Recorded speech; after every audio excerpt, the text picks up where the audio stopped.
In the night courtyard, breaking the silence of the night, furious screams were heard. The luxurious castle was a silent witness to what was happening. The silhouette of the building was pulled out by the light of the stars from the darkness of the night. With excitement, the blonde explained that the psychopath would never spare their lives. The man clenched his teeth.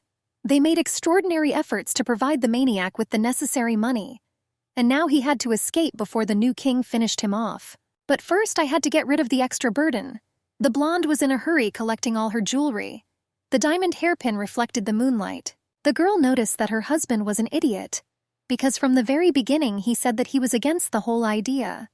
The blonde explained that it was madness to supply weapons to a battle that was already lost, and now she was furious that she and her worthless husband ran away in the middle of the night. Having folded all the jewelry, the girl slammed the suitcase shut. The man asked Ignette to drink a glass of wine, since they had a long journey ahead of them. Green eyes pierced his soul with contempt.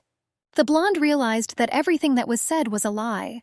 The girl asked why she should believe him, and she remembered that the man didn't care about her for a long time. The tragedy for Ignette was not that her husband lied. Taking a sip from the glass, the girl realized that she had no choice but to submit to her husband's will. A few moments later, the glass with the scarlet liquid fell to the floor, breaking into thousands of small fragments. The blonde could not believe that her husband really decided to poison her. Horror shone in his green eyes, and a streak of blood could be seen from the corner of his mouth. The wife could not believe that he really decided to poison her. Laughing, the man explained that the girl had become useless. He explained that there was no point in taking her with him. The wife's vision began to quickly blur. Ignette convulsed and lost the rest of her consciousness. The life force was quickly leaving her body. Smiling, the man promised to grieve for her a little in gratitude for her help. The thought flashed through her fading consciousness that she had never had the power to make her own decisions. She didn't want to die such a terrible death. Ignette wanted to see her husband's face one last time. A voice was heard behind the man. The blonde flinched at the unexpected question. Before killing the man, the brunette asked if he was the head of Baron's trade association. Heights Ascalon was the one who won the bloody war, and then he became the new king of the Bran Empire. The girl's Grand Duke was the one she had dreamed about all her life. The brunette bent over Ignette's lifeless body. Almost silently, with just her lips, the blonde asked if he had come for her. The girl wanted to admit that she was very bored. With her last breaths, Ignette was still glad that she had finally met him. The girl slowly plunged into darkness. She was disappointed that she couldn't even see his face. Bending over the dead girl, the brunette realized that he was late. The blonde didn't understand why he was so late. Ignette's life could have been saved if he had come a little faster. The girl realized that he did not participate in the conquest of the Black Forest. The girl's dying consciousness did not understand whether anything in her life could have been different. Events take us 8 years ago. The blonde sternly informed his daughter that her wedding would not take place. There was sadness in the green eyes. The girl asked her father what happened. The man explained that the Grand Duke was sent to the vanguard to conquer the Black Forest.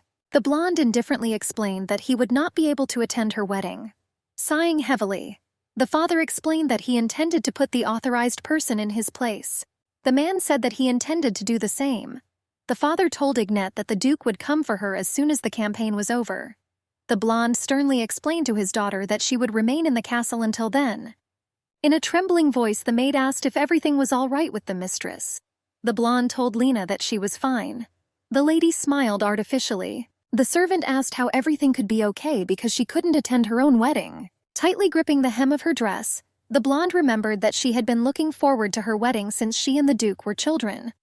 The girl, as far as she could remember, was always lonely. Her family often avoided her. As a child, the blonde could not be offended by her parents. She did everything possible to meet her parents' expectations. Ignette lived in the hope that one day her parents would love her. Time passed, but they showed only coldness and high expectations towards the girl. The blonde supposed that this was why the idea of becoming a Grand Duchess was so intoxicating to her. Ignette dreamed that if she became a beautiful duchess who excelled in housekeeping and cared for people, then they would love her. Heinz Ascalon was not just her future husband, but also her only hope. The blonde was patiently waiting for his arrival. The girl understood that compared to how long she had waited, those months did not matter much. Wrapped in warm clothes, the girl was reading a book. Frost created beautiful patterns on the glass while snowflakes swirled in the air. Having burst into the room, The servant told Mrs. Ignette that the gentleman urgently wanted to see his daughter. Closing the book, the blonde asked what her father said. Lena assumed the news was good. The servants shared that they overheard the conversation a little, and the name of the Grand Duke slipped out there. She assumed that the Duke would finally come for his lady. For the first time in a long time, a radiant smile appeared on the blonde's face. The girl thanked Lena and, lifting the hem of her dress, went to her parents. The blonde was happy that the dream she had been waiting for all her life would finally come true. She seemed to be flying on the wings of happiness. Taking a breathless breath, Ignette knocked on her parents' room. She was overwhelmed with emotion.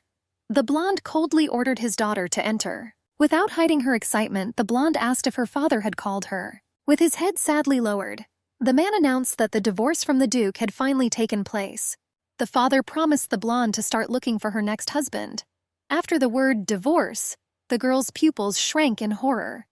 She asked desperately what her father meant. Ignette's face turned pale, and she asked why the event happened so suddenly. The blonde asked if the groom said that he no longer wanted to marry her. Averting his eyes, the father explained that they had no other choice. The man claimed that His Highness stopped sending his daughter cash benefits. Ignette asked about the cash benefits. The girl had no idea that all the time her father was taking money from the Grand Duke. The blonde furiously explained that his daughter was a married woman, and he was no longer responsible for her financially. The man sternly declared that the discussion was over and ordered his daughter to return to her room. Her father will explain that he will call her when he is done with the affairs of her next groom. The girl did not want to marry anyone else, but she could not disobey her father. Ignette dedicated her life to becoming the perfect Grand Duchess. The blonde never asked for anything else. The girl was disappointed that in the end it all came down to money. Ignette had no leverage and could not stand up for herself. The blonde realized that she had no other choice but to get married again. Soon the eve of her third wedding was approaching. Walking along the corridor, the girl heard Lena begging the gentleman to reconsider her marriage to that man. The maid reminded the man that the girl was his daughter. The brunette with folded hands begged to cancel the wedding. The man noticed through gritted teeth that the servant was very impudent. The gentleman raised his hand and asked how Lena could boldly interfere in the affairs of her masters. Soon the sound of several blows was heard. Ignette quietly called out to her friend, who was lying on the floor in her own pool of blood. The blonde begged Lena to wake up, but she could no longer answer. Through clenched teeth, the father hissed that his daughter's appearance was very inopportune. The blonde explained that this was supposed to be a lesson for his daughter. The man warned that if she or someone from her circle dared to go against his will, then the same fate awaited them. Ignette's face turned pale and tears oozed from her eyes. The blonde sat tightly clutching her bloodied friend, who was unconscious. The girl had to learn her father's lesson and live obediently. Ignette faced only a miserable death at the hands of her third husband. The blonde understood that this one would not get rid of her, even if she died. It made her furious just to think that she had been used for years. The girl did not want to die such a miserable death. The blonde was glad that her first lover was nearby and held her hand while she slowly went into another world. The rays of the sun illuminated the silhouettes of the luxurious castle. They played in the leaves of the trees, turning dew into precious stones. There was horror on the blonde's face. Ignette didn't understand whether it was a dream or the afterlife. The girl was glad to find herself in her room again. Approaching the mirror, she realized that she looked much younger. The blonde was sure that she was that age when her third wedding had not yet taken place. Cold drops of sweat quickly flowed from her face. She learned that she had somehow returned to the past. Ignette realized that she did not want to live the same miserable life. Hot tears oozed from the girl's eyes. She fell to her knees and buried her face in her hands, realizing all the hopelessness. Knocking on the door, Lena told the lady that she would come in now. The brunette wished the lady good morning. Tears of happiness welled up on Ignette's face. The girl approached the maid and hugged her tightly. The blonde remembered how in a past life she begged the doctors to save Lena. Ignette began to understand for what purpose she returned to the past. The girl guessed that she was given a second chance to correct her mistakes. Ignette had no intention of forgiving those who had already ruined their lives once. The maid recoiled and noticed that the mistress's eyes were swollen.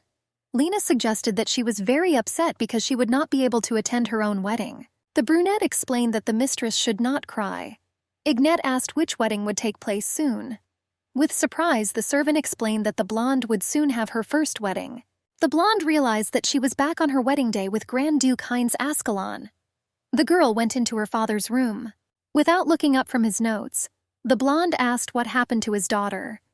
Ignat said she would like to discuss the wedding. The girl was unpleasant that he didn't even look up at her. The blonde shared that she allegedly believes that she should take part in her wedding. The man recalled that he had already said that the Duke would send an authorized person. The blonde looked at his daughter with a suspicious look, and he explained, supposedly hoping that she had a good reason to raise this issue again. With excitement, Ignat asked to listen to her. The girl explained that she remembered that His Highness was not able to perform the ceremony because he was sent to war. The blonde explained that if he turned to the king for any reason, it could put them in an awkward position. Ignat explained that they had to do something on their own. The blonde insisted that just in case she should take part in the ceremony alone. Sighing, the man explained that he understood his daughter's point of view. The father allowed the girl to perform this ceremony. Bowing, Ignat sincerely thanked him. Entering her room, the blonde realized that there were a lot of things that she had turned a blind eye to in a past life. Ignat had no intention of accepting a sign about all the consequences. Her love for her family was always unrequited. But after being reborn, she decided to take her first independent steps. Ignat decided that she would no longer expect love, affection, and warmth from traitors. The girl was determined to leave her family behind and leave without looking back. The blonde realized that this was her only chance to survive. Mom asked Ignat why she needed to take part in the ceremony if her husband would not be there. The brown-haired woman explained that there was nothing special about the wedding ceremonies. The woman asked why her daughter was so eager to attend this official event. Looking down, Ignat noticed that if her mother had not gone, she would have been left completely alone. Fanning herself, the woman asked how long it would take to repeat that her father and Rosalie had plenty of other worries. The brunette asked if her daughter felt sorry for herself. The woman coldly noted that the wedding ceremony was just a formality. The blonde had long known how her parents treated her. The girl still couldn't stop feeling sorry for herself. Ignat did not understand why the pain did not go away, but only grew. Approaching the luxurious castle, the girl tried to force herself to pull herself together and concentrate properly. The blonde understood that she was obliged to think about only one thing. Ignat was ready to remarry her first husband. Holding the hem of her luxurious dress, the girl got out of the carriage. The Grand Duke was the only man she truly loved. The guy bowed and greeted Duchess Ignat. Putting a smile on her face, the blonde thanked the Holy Father for the greeting. The Duchess asked if he knew where His Majesty's authorized representative was. Looking in the other direction with surprise, the servant drew the lady's attention to the fact that the most handsome man she had seen in her life was heading towards them. Lena assumed that the brunette had descended from heaven. Ignat asked if he was an authorized person. Smiling, the Holy Father explained that the guy had the seal of the Principality of Ninor. The representative pierced the girl with his amber eyes. The blonde did not understand what this strange look conveyed. Bowing, the representative assured that he was very glad to meet my lady. Ignat assured the brown-haired man that it was mutual. The Duchess tried to convince herself that she had thought a lot of unnecessary things. Covering her face with a fan, the bride's mother did not take her eyes off the guy. The woman asked if he was the Grand Duke's attorney. Ignat was surprised that her mother interfered in this conversation. The brown-haired girl explained that she had something she wanted to tell the Duke, and she asked if she could tell the guy that information instead of the Grand Duke. The attorney responded positively. The Duchess remarked that the ransom that the Grand Duke sent was ridiculous. Mom insisted that she could not marry the blonde for such a worthless amount. Ignat instantly turned pale, not understanding how a woman could say such a thing. The grinning attorney suggested that the woman was deeply disappointed. The brunette asked if the sum of 10,000 gold coins was worthless for women. The brown-haired woman was stunned, because her husband told her that they had sent only 3,000. The woman could not understand how her husband dared to appropriate the rest of the wealth for himself. Ignat asked the brown-haired woman to stop the obscene conversation. The blonde explained that the street was full of extra eyes, and they could ruin the image of themselves and His Highness. The girl warned that her father might get angry if he found out about this. Ignat asked if they wanted to discredit the name of their noble family. Trying to end the conversation, the brown-haired woman explained that she didn't feel well, and warned that she would go sit down. Mom explained that she had fulfilled her duty by going with her. The woman hoped that her daughter would not say that she was not there. The brown-haired woman assumed that Ignat could handle the rest on her own. The girl wanted to fall underground with all her heart.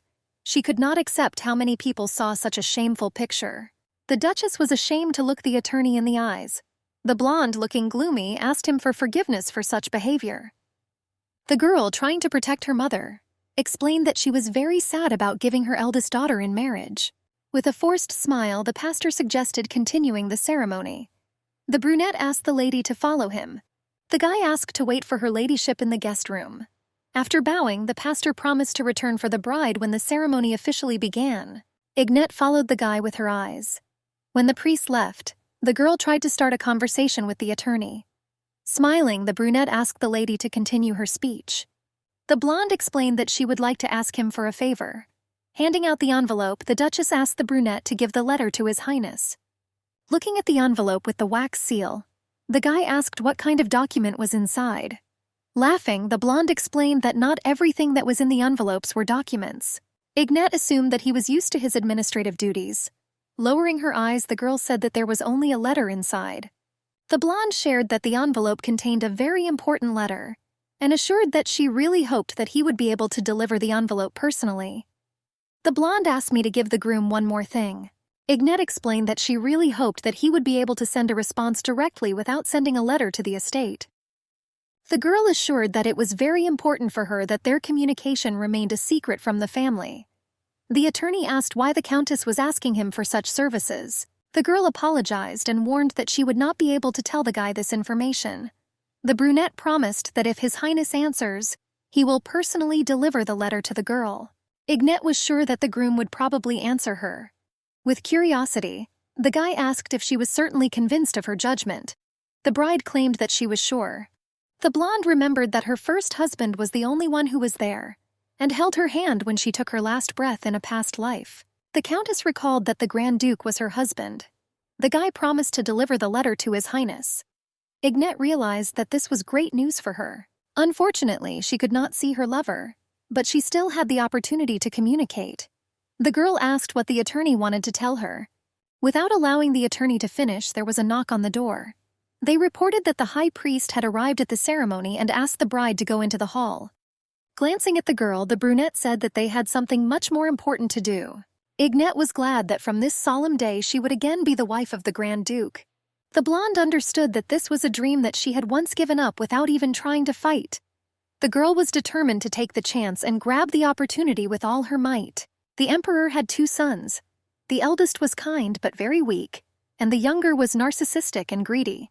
His Majesty loved both sons and, after much deliberation, decided to divide the kingdom in 2. The eldest son inherited part of the kingdom, which was larger and warmer. The younger received his part of the land, which was deserted and barren. The younger prince got angry and poisoned his own father by forging his will.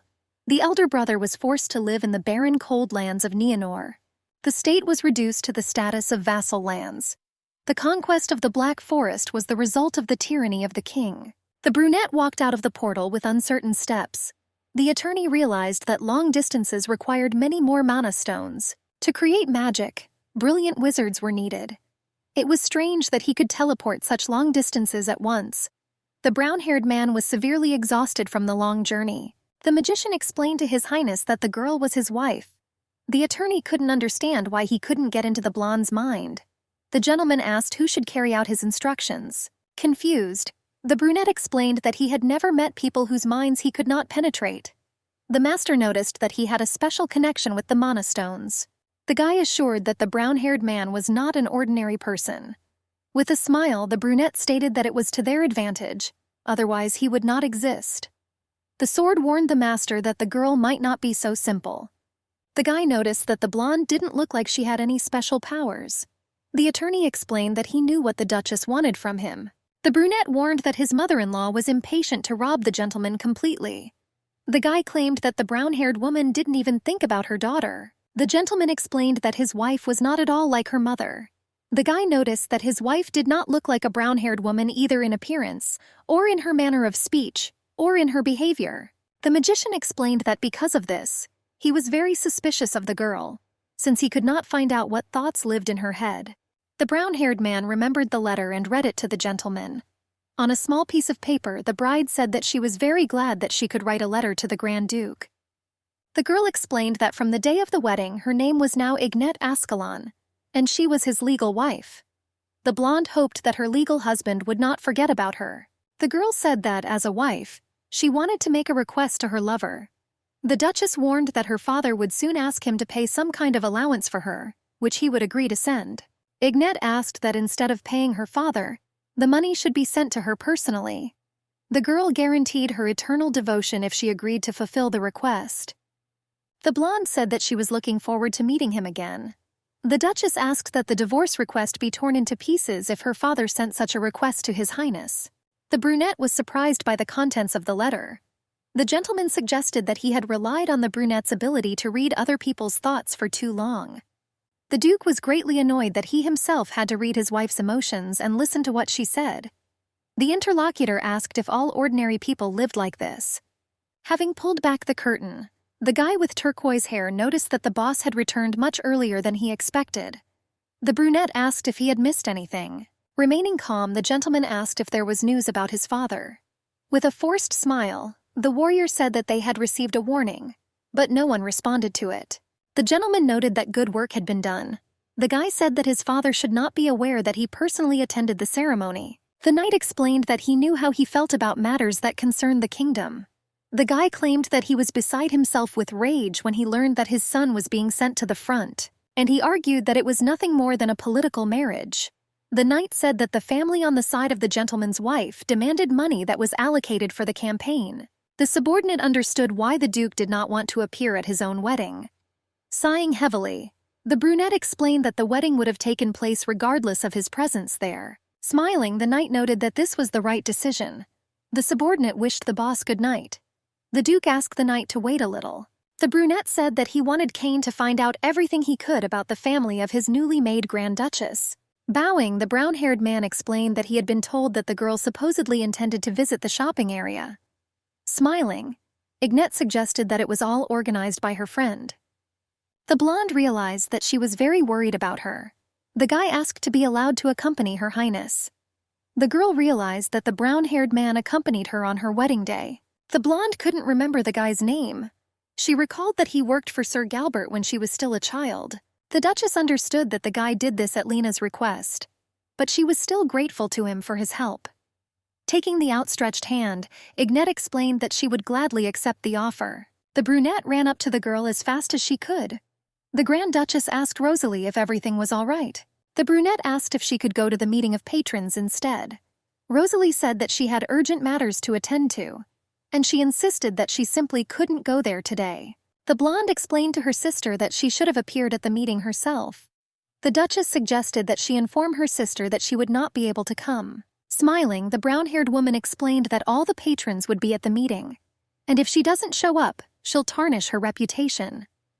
The girl reminded her sister that she was going somewhere anyway. Rosalie invited the blonde to stop by for a meeting on the way. Pressed close to the blonde, the girl begged her to drop by for a second and write her name down in the attendance book. The girl reminded that they were sisters and should always help each other. Rosalie explained that she had to hurry and assured her sister that she relied heavily on her. Sighing heavily, the blonde asked when her sister would decide to grow up. Lena asked the lady what she was going to do and whether she would come to meet her. The blonde said that she was going to go to Rivertown. Throwing an olive scarf over her head, Ignette said that she had some business to do there. The blonde insisted that she needed to meet someone. In a past life, the girl was forced to work in the trade association of her third husband. The man's business was as successful as it could be, but despite all of Ignette's efforts, she did not get even the slightest share. Success crumbled like sand through the girl's fingers. The blonde was sure that in this life she could change something. Entering the store with a sullen saleswoman, the Duchess claimed to have noticed that the store was for sale. The blonde insisted that she was interested in buying it. Ignette wanted to achieve success on her own this time. Handing over the document, the saleswoman said that it was a contract in ownership of the establishment. The brunette said that, as stated in the contract, the store would be put in order by next week. The woman then promised to hand over the keys to Ignette. Smiling slyly, the girl realized that her name would be there. After leaving the establishment, the blonde said that she would visit them next week. In a trembling voice, Lena asked if her mistress was sure that she wanted to spend all her savings. The servant recalled that the Countess had been saving money for herself for a long time. The blonde smiled and replied that everything was fine. Ignette explained that if she had not spent that money, it would have been taken from her in any case. When the girl was younger, she visited one temple. During one of her visits, the girl had the opportunity to translate texts from the East. The work was not constant, but the girl worked gradually and persistently for several years, and thus the blonde was able to accumulate some money. The Countess decided to take a risk, because in a past life her mother found her savings and took them away. The lady asked her friend to pay attention to the streets that were opposite her store. Ignette noticed that despite the fact that her establishment was located in an old building, there were busy and high-traffic areas nearby. The girl believed that this was a great place that could attract the attention of passers-by. The Countess intended to use some information that she had received from her past life. Looking down, the servant suggested that this was not a particularly good idea. Smiling, the blonde assured that everything would be fine. The lady asked if Sir could deliver them to the arena market. Ignette understood that a truly important matter was now beginning. The brown-haired woman warned the girl that it was not particularly safe there. The Countess coldly said that he would go with her. The girl explained that she wanted to ask the coachman a favor when they got to the market. Lena explained to her friend that they could not leave her alone in a dangerous area. The blonde said coldly, saying that she needed to meet someone there. Ignette explained that she had to get that person on her side. The Countess explained that he was quite careful. If they were near her, he was unlikely to come closer. Isaac Bakun was only 1 year younger than the girl. The blonde was from a noble family that disappeared a long time ago. The guy, thanks to his exceptional talent, took the post of general manager of her third husband's trade association. Isaac was the only person who treated her with complete sincerity. The guy remained close to the Countess even during non-working hours. Here, Ignette often told stories through which she could escape from the reality that was strangling her. The only clue for the blonde about the whereabouts of her old acquaintance that she had at that time was the fact that when he was a child, he was engaged in pickpocketing on the streets of the arena market. The blonde's plan was ridiculously simple. Ignette planned to wander around the market alone, holding a luxurious handbag in her hands as bait. The girl understood that if someone tried to steal, then with the help of Grick, who was watching her from the front, and Lena, who was watching her back, they would be able to catch the thief. The Countess doubted that she would meet Isaac that day. Ignette doubted that she would be able to talk to the guy. The blonde understood that she had no other choice. The sun was approaching sunset, turning the clouds a soft pink. The rays of the dying sun illuminated the empty stalls. The Countess spent almost the entire day in a disadvantaged area and realized that she had the last street to go. Unfortunately for the blonde, they were able to catch a bunch of thieves, but not one of them was Isaac. Ignette assumed that she did not notice her former friend or did not realize that it was him. The girl assumed that the thoughtful thief realized that she was not alone and did not try. Ignette was confident in her decision. She planned to try again and again until she found the one. Tearing the girl from her thoughts, the blonde grabbed the purse from her hands. The Duchess understood that she could not confuse that golden hair with anything else. The mistress ordered Lena not to give the guy the opportunity to escape. The thief pushed the brown-haired woman away with a slight movement of his hand. Running up to the servants with excitement, Ignette asked if she was okay. The brunette asked Her Highness for forgiveness. In one lightning-quick movement, Grick grabbed the blonde's arm and threw him to the floor. The Duchess was surprised that the brown-haired man caught up with the thief so quickly, even from the other end of the alley. Wringing the thief's hands, Grick announced the capture of the criminal. Desperately squirming, Isaac asked to be released. The brown-haired man was surprised by the attack on the property of a defenseless woman. Grick asked the guy to at least have dignity if there was no money. Isaac snapped, asking if he wanted to go hungry. The thief explained that he would be happy to look at him. The blonde explained that pride and character were just beautiful words. The lady was slowly approaching a good friend from a past life. Isaac argued that if he had everything, then it turned out that there was nothing more important in life. The blonde shared that when he lost absolutely everything, he became incredibly desperate, and he explained that life had taught him a real lesson. Isaac gave up trying to escape. He did not understand what the point was, realizing his imminent death. The blonde assured that he understood perfectly well that theft was not a noble cause. The guy explained that because of this he lived such a miserable life. The blonde argued that they had no right to condemn him if they were never afraid of starving to death. Ignat stopped the guy's monologue and addressed him by name. With misunderstanding, the blonde asked how the girl knew his name. The mistress tried to convince herself that she did not do this, because she wanted to use the blonde's abilities for her own benefit. The girl remembered very well what he mentioned in conversations when he achieved success. Ignat remembered that the guy's voice, despite the fact that he was able to get out of poverty, was full of sadness and loneliness. The blonde understood that this was the main reason why she began to have sympathy for her colleague. Extending her hand, the Duchess asked if the thief wanted to work for her. She sincerely wanted to give young Isaac a helping hand. Ignat wanted to fulfill the empty wish that he kept in his heart. Hearing these words, the blonde became very embarrassed, and hope appeared in his eyes. He made her at least a little happier in her past life. The blonde couldn't stop thinking about the events that happened before his eyes. The guy's family robbed unfortunate residents in order to do their dirty deeds. The residents decided that they should take everything away from the Bacons and execute them. The blonde didn't understand why his family took the blame and allowed them to be killed. Before the eyes of the failed thief, there was often a picture where all the members of his family, lying in a pool of their own blood, were slowly dying. Isaac couldn't imagine why he, the weakest link, managed to survive. The blonde dreamed that at least someone would lend him a helping hand. The guy needed strength and an ally to rise up and take revenge. Isaac was ready to forever swear allegiance to anyone who would lend him a helping hand. Ignat suggested that there would be no better place to talk. Watching young Isaac, the girl noticed that he looked wary but became calmer. The Duchess hoped that they could talk. The blonde smiled and asked if the guy wanted revenge. Panic flashed in his blue eyes. In a trembling voice, Isaac asked how the girl found out about this. Trying to reassure the blonde, Ignat assured that it was not particularly important. The blonde said that the true heir of the Bacon family was Isaac, not his brother. The girl noticed that the guy's parents did not deserve everything that happened to them. Ignat explained that this was the only question that mattered at that moment.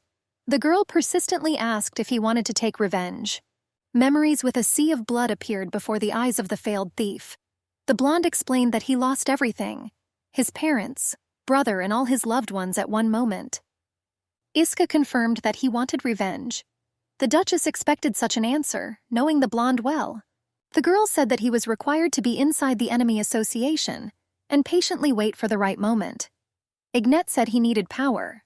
Thoughtful, the Duchess said that it was not enough for her that he was the heir of the Bacon family, and that she was ready to entrust him with the work. The blonde asked the guy to look out the window. The girl asked if he had seen a huge store. Ignat asked the thief to show his abilities properly. The Duchess invited Isaac to work and gain influence. The blonde asked if he could cope with the task. He nodded in agreement, hot streams of tears rolling down from his eyes. The blonde explained that he was ready to show the girl everything he was capable of. Ignat put her hand on the shoulder of an old friend, explaining that he had made a wonderful choice. The blonde asked the guy to come back in 3 days and work hard. The lady promised to reward the guy for his success. Ignat claimed that she simply wanted him to be able to take his revenge and live as his soul desired. The girl understood that her advice actually concerned her too. Lena asked Her Highness if this was the same person. Smiling, the blonde noticed that the servant was completely right. The brown-haired man decided not to ask the lady how she knew about the capable thief. The guy noticed that he was once part of the influential Bacon family. Grick asked if the Duchess was confident in her choice. Remaining calm, Her Highness explained that there was no need to worry.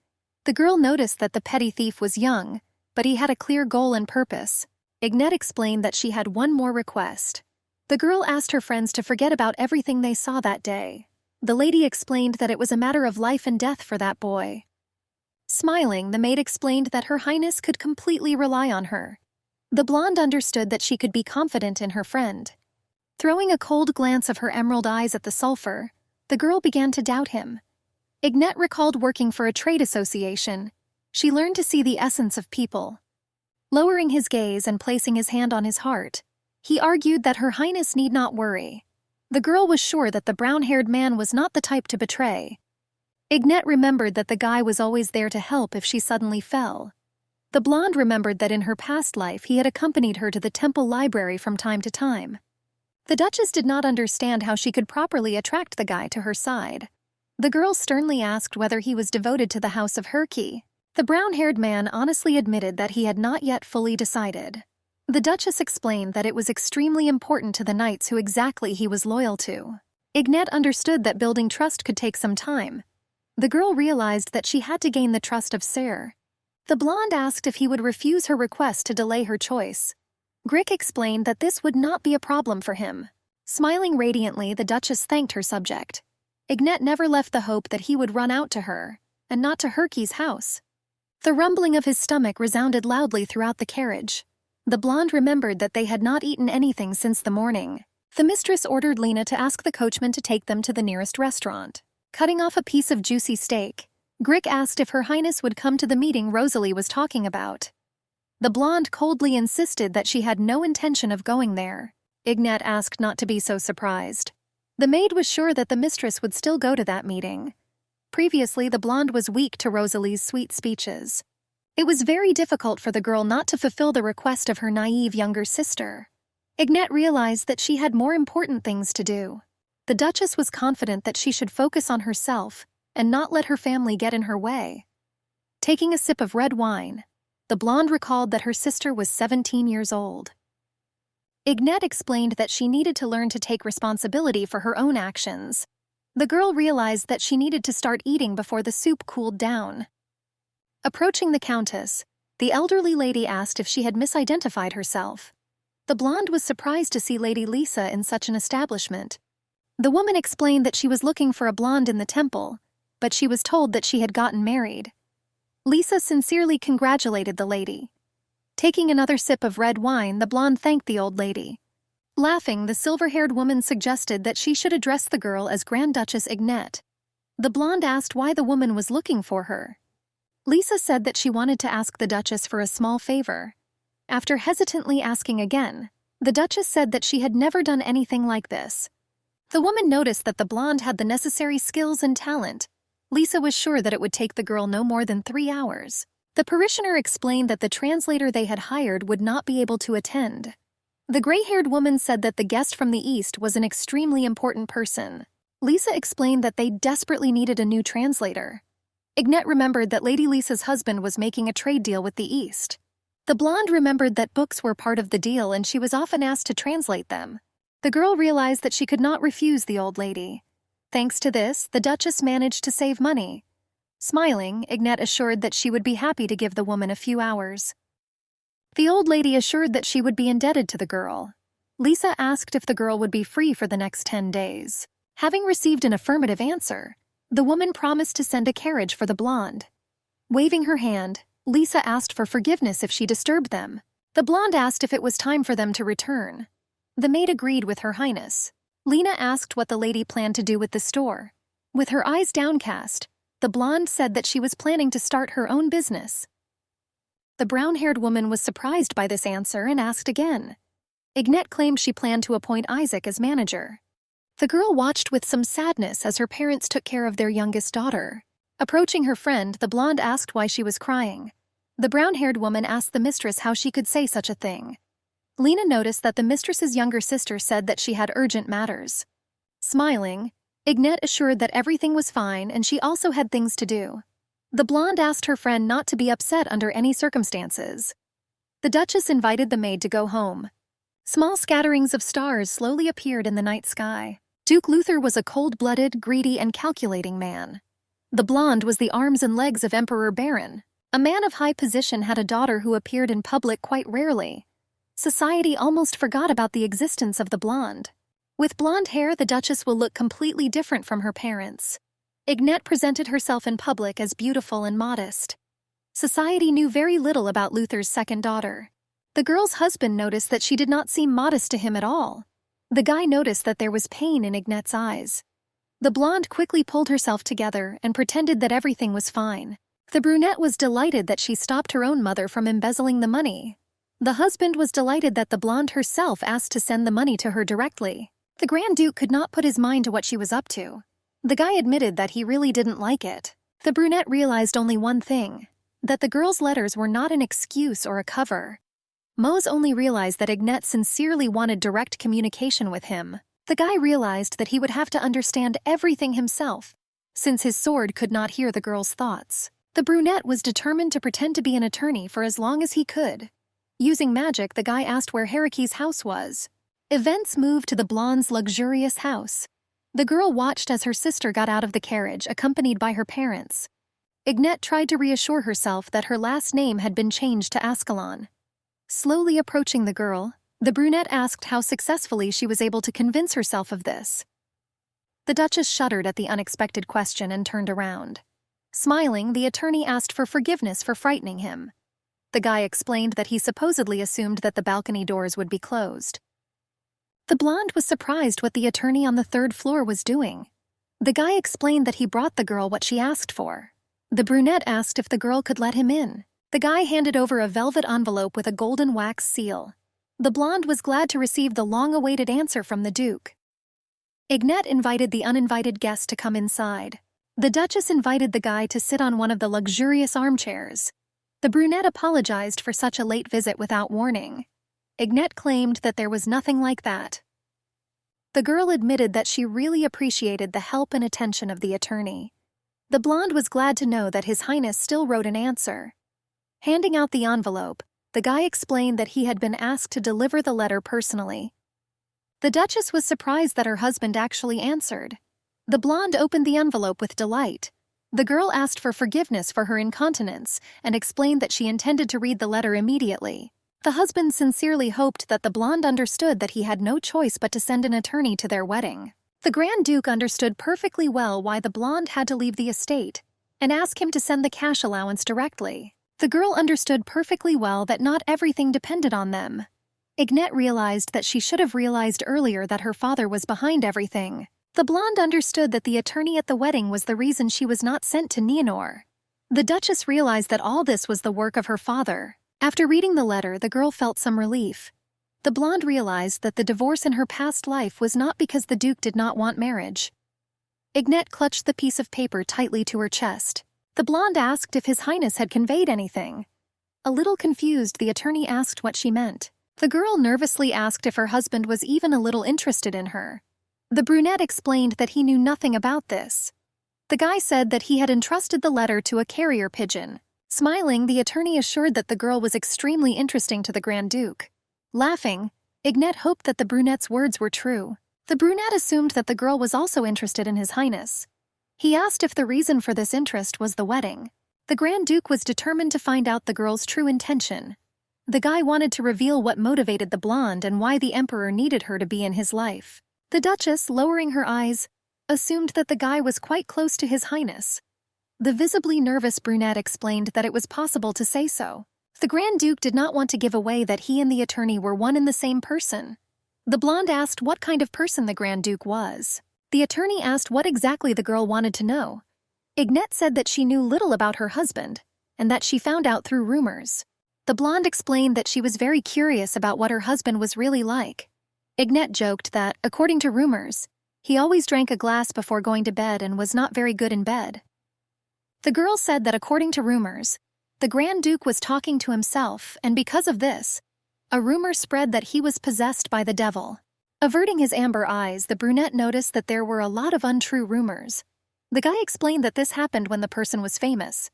The attorney asked why the blonde married such a man, even despite all the rumors. The blonde explained that she did not attach much importance to the stories. The girl knew that rumors and truth were completely different things. Ignette was determined to figure everything out herself. The attorney was sure that the girl should meet His Highness personally. Blushing, the Duchess asked for forgiveness. The attorney explained that he understood everything. The brunette asked if the girl had any other questions. Handing out the envelope, the girl assured that she had not a question, but a request. Ignette asked to deliver another letter to His Highness. He looked at the emerald envelope, and the attorney hesitantly asked why he was handing over another letter. The girl explained that the note contained a proposal. The brunette noticed that the blonde's behavior was very interesting and suspicious. The magic item asked the gentleman what was interesting in the note. The Grand Duke noticed that his wife knew a lot. The wife asked His Highness to send the allowance not in gold, but in mana stones. Ignette asked her husband to keep all this in the strictest confidence. Mana stones were magical crystals that could be used even by those who were deprived of superpowers to use other magic. The brown-haired man was sure that only his people knew about the stones. The guy was very nervous that there was a spy or a traitor among them. He was sure that Darren would have caught the traitor in an instant. The great emperor became very nervous that the emperor knew about the magic crystals. Holding the piece of paper tightly, Heinz realized that the emperor would have stolen the magical items long ago. The guy could not understand how his wife knew about the crystals. The Grand Duke realized that he could only do as the girl ordered. The brown-haired man couldn't believe that he would allow some 19-year-old brat to push his own will. The magic item noticed that the letter clearly touched a nerve in the ruler. Sword noticed that the master looked as if there was prey in front of him that was impossible to catch. Heinz suggested that the sword was slowly losing its shape.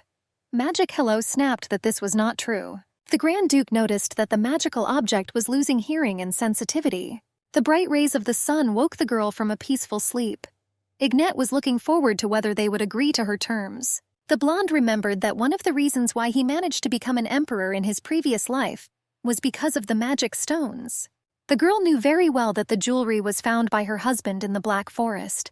Ignette remembered that the Grand Duke secretly appropriated all the mana stones for himself. The Duchess understood that in the future the jewelry would become a strong foundation for the brown-haired man. Falling into sleep, the blonde realized that everything was going according to plan, and she made it clear to her husband that she knew about the stones. Ignette remembered that in her previous life, the Grand Duke managed to hide the existence of mana stones for 8 years. The girl hoped that her husband would fulfill the request in order to keep his secret. Ignette dreamed that everything would go according to her clearly thought-out plan. Taking the bell, the blonde called Lena. The maid asked why their highness called her. The Duchess invited the maid to prepare to go out. The brown-haired woman recalled that her ladyship had been busy all day. Lena asked the lady if she was tired. The maid suggested that she get some rest and put things off until tomorrow. Ignette, who understood from her soft bed, insisted that everything was fine with her. The blonde realized that when she was inactive for too long, the memories of her past life did not return. The Duchess remembered how she felt pain and felt how the poison was eating away all her internal organs. Because she knew everything in advance, she could no longer sit idly by. The blonde explained that it was not a great honor to meet Carl. The brown-haired woman suggested skipping the formalities and telling him why she came to him without warning.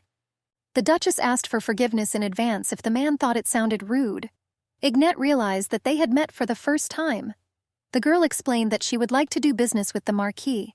Smiling, he assured that he was ready to listen to her carefully. Opening the briefcase, the girl explained that she would like to sell Carl the design, and then the Marquis was stunned by what he saw. Ignette was clearly expecting such a reaction.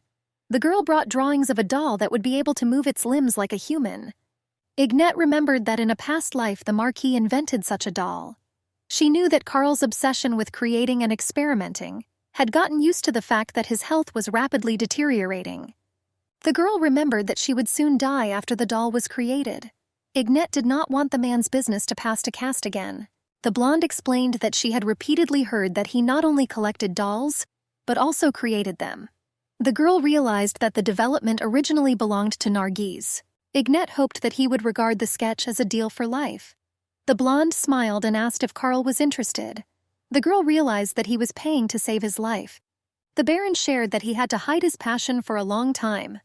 Brown explained that making dolls was considered a profession for commoners. The man shared that dolls for him were not just toys, but a form of art that reflected life itself. Carl asked how much the girl wanted for her design. Smiling, the blonde explained that she didn't need money at all. Ignette asked him to start creating such life-size dolls. The brown-haired man hesitated and asked what the girl was going to do with such large dolls. The Duchess said that she wanted to dress them up in clothes. Carl asked if the girl intended to sell clothes.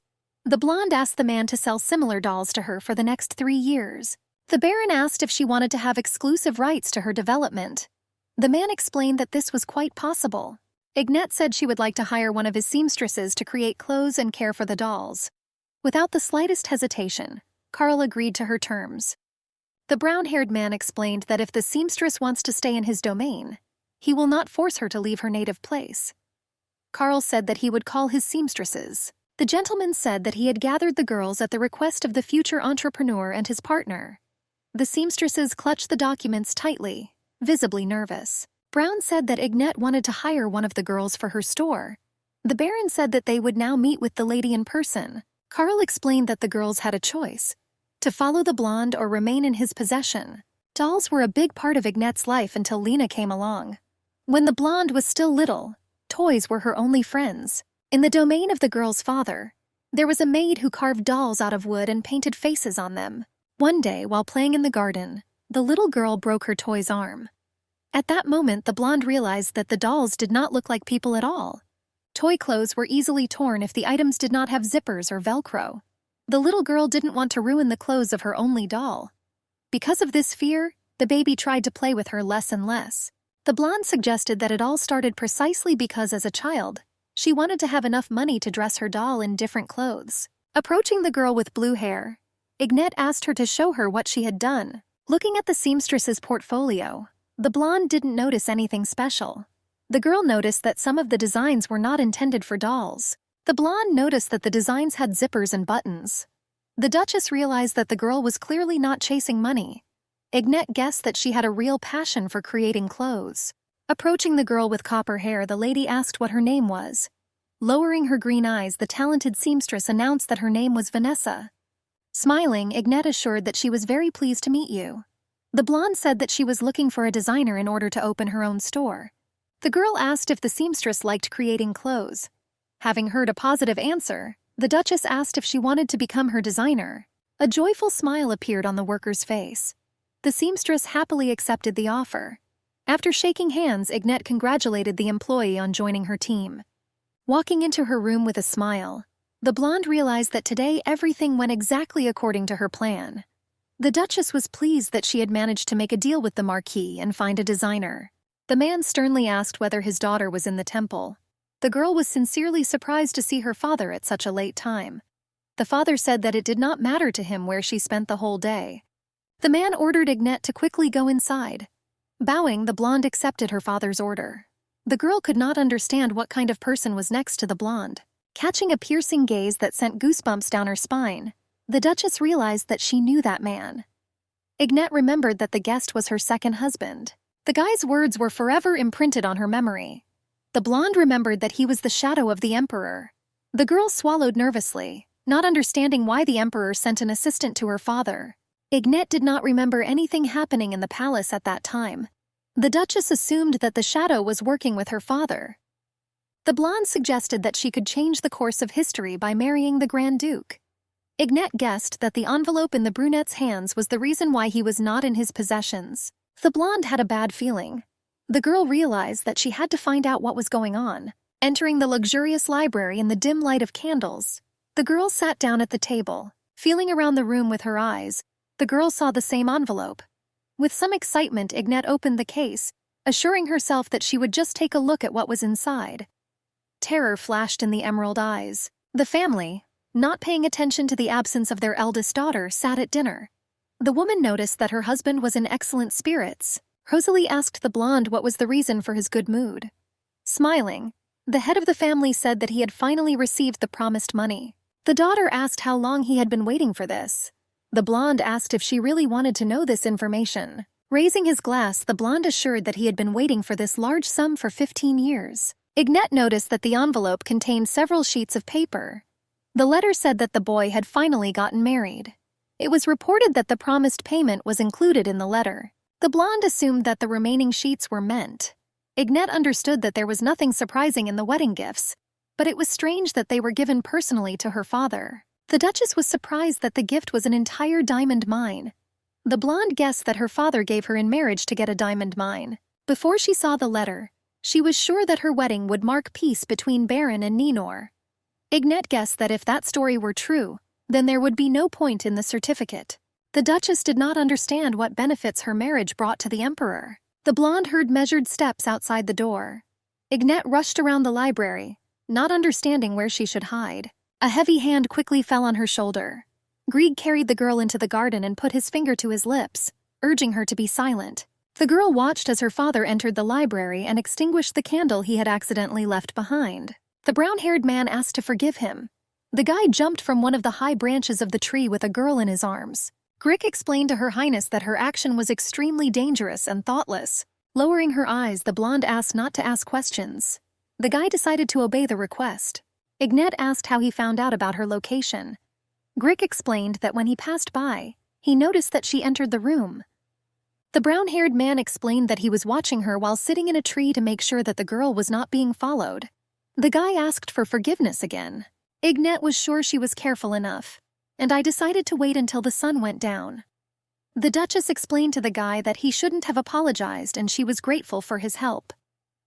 The blonde noticed that it was quite late and asked the guy to go and rest. With a smile on her face, the girl saw off the uninvited guest. Then she just breathed out a sigh of relief. When the door slammed shut, Ignat was lost in thought. She couldn't even think of a mine certificate. She remembered that her past life was full of unwanted marriages. Then the blonde believed that her father wished her a happy and peaceful family life. The girl realized that her father just wanted to make money from her. After what she saw, the girl's remnants of hope that her father had good intentions evaporated. The Duchess realized that she needed to focus on the reason the Emperor wanted the marriage. Ignat assumed that her husband knew something about the Emperor that she did not. Wrapping herself in a blanket, the girl laid her head on a soft pillow. She decided she should ask an attorney the next time she met. Ignat wondered if she would see the attorney again. The sharp blade of the sword instantly cut the monster's throat. The monster roared on its last legs. The blonde reported that their group had finished the battle in Sector D. Smiling, the Grand Duke noted that his subordinates had done a great job. The guy suggested that they might be returning. His Majesty asked to escort the merchants who activated the magic in the stones back. The knights gladly accepted the order. The Great Emperor noticed that there were many more mutants than usual. Cain assured that he counted more than 30 of those creatures. The knight noticed that the monsters had gotten too close to the mana stones. Sometimes the purest mana would gather and form stones. The power and purity of the jewelry was unsurpassed. If the monster swallows at least one stone, it will become much stronger and more ferocious. The knight asked why they were ordered to hunt down the monster alone. The brunette explained that he was no more than a capable pawn in the hands of the Emperor. Cain explained that this was wrong and that he should not treat his master this way. Heinz recalled that he himself agreed to this and asked Cain not to worry about it. The Emperor explained that one must be quiet and wait for the right moment to attack the prey. The brunette couldn't stop getting nervous, wondering how his wife found out about the mana stones. The guy realized that he had only one way to find out. Heinz decided to send the girl stones and see what she would do with the magical objects. The guy was looking forward to seeing his wife. Ignat turned page by page and carefully read every line. The maid noticed that she had been very busy lately. The blonde asked if the maid really thought so. Lena noticed that Her Highness had previously spent a lot of time reading books, but now she often went somewhere and did business. The brown-haired woman admitted that she sincerely admired the mistress. The Duchess explained that she was ready to achieve everything not alone. Ignat assured that nothing would have worked out if it weren't for her faithful maid and Sergrika being nearby. Taking Lena's hand, the blonde explained that she sincerely hoped that it wasn't too hard for her friends. Smiling, the maid assured that she was very glad to help Her Highness. Lena reminded that the lady must take care of herself. The brown-haired woman asked if she had gone to see Marquis Karl. Ignat explained that they had many details that needed to be discussed. The maid asked Her Highness not to overwork herself. Lena promised to bring the lady a lamp. The blonde sincerely thanked her friend. The Duchess greatly appreciated her friend's concern, but realized that she had no time to waste.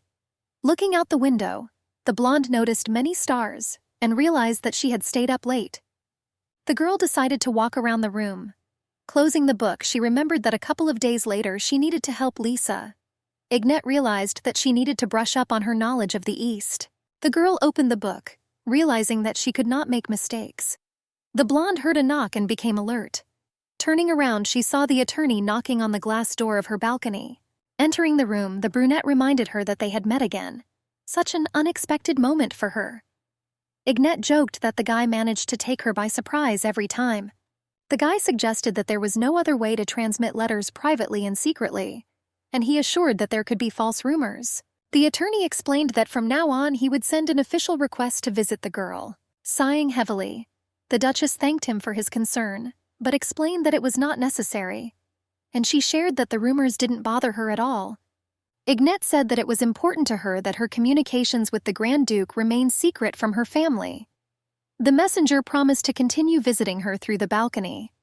The blonde asked with concern whether this was difficult for the guy. Smiling, the brunette assured that it was not difficult for him. The guy asked if the girl often walked around the room reading a book.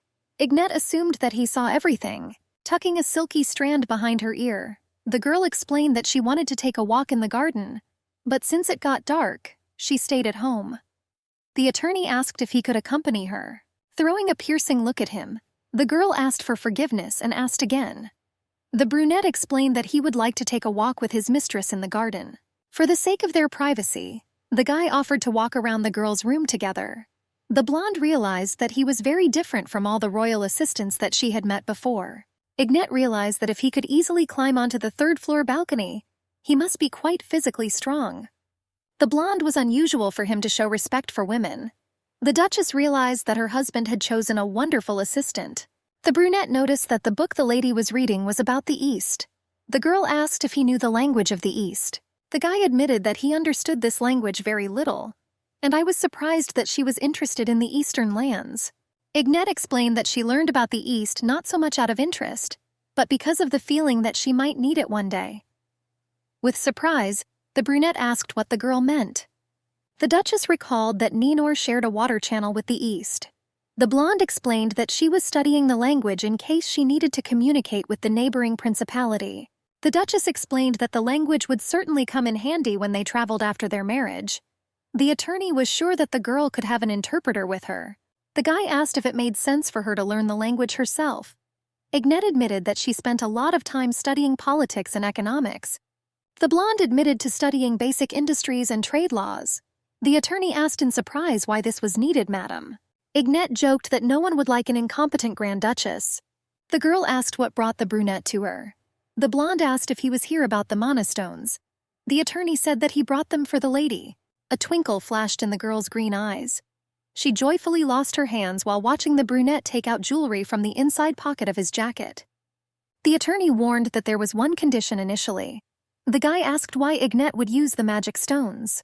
The guy explained that he would hand over the stones if the girl told the real reason why she wanted to get them. Snatching a bag of jewelry, the girl suggested that it would be better to show it.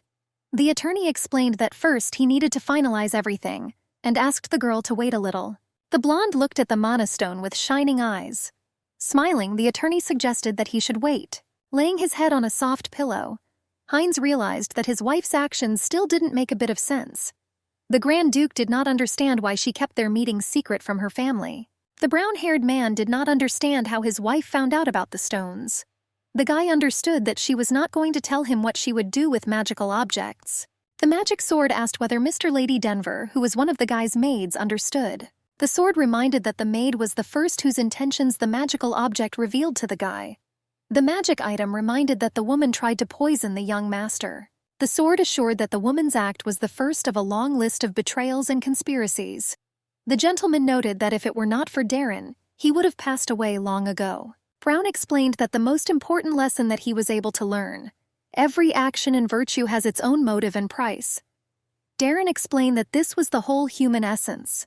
The brown-haired man noticed that human essence itself was bad. Heinz asked to look at him, who was trying to gain the trust of his own wife in order to reveal her true intentions. The guy understood that if she really studied everything she mentioned, her intelligence would certainly not compare with any aristocrat he knew. Heinz suggested that most likely the girl's intelligence was comparable only to the royal family. Darren reminded the gentleman that the girl was only 19.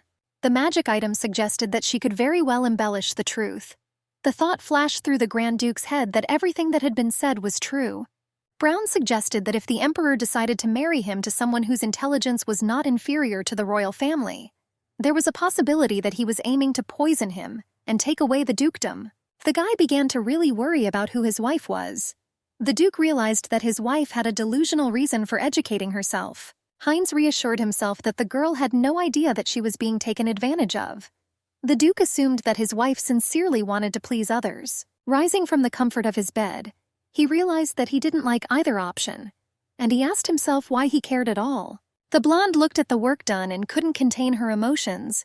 Ignette was delighted that the renovation was almost complete. Smiling, Lena said that she specifically demanded the fastest workers. The maid asked if the lady would eventually remove the boards.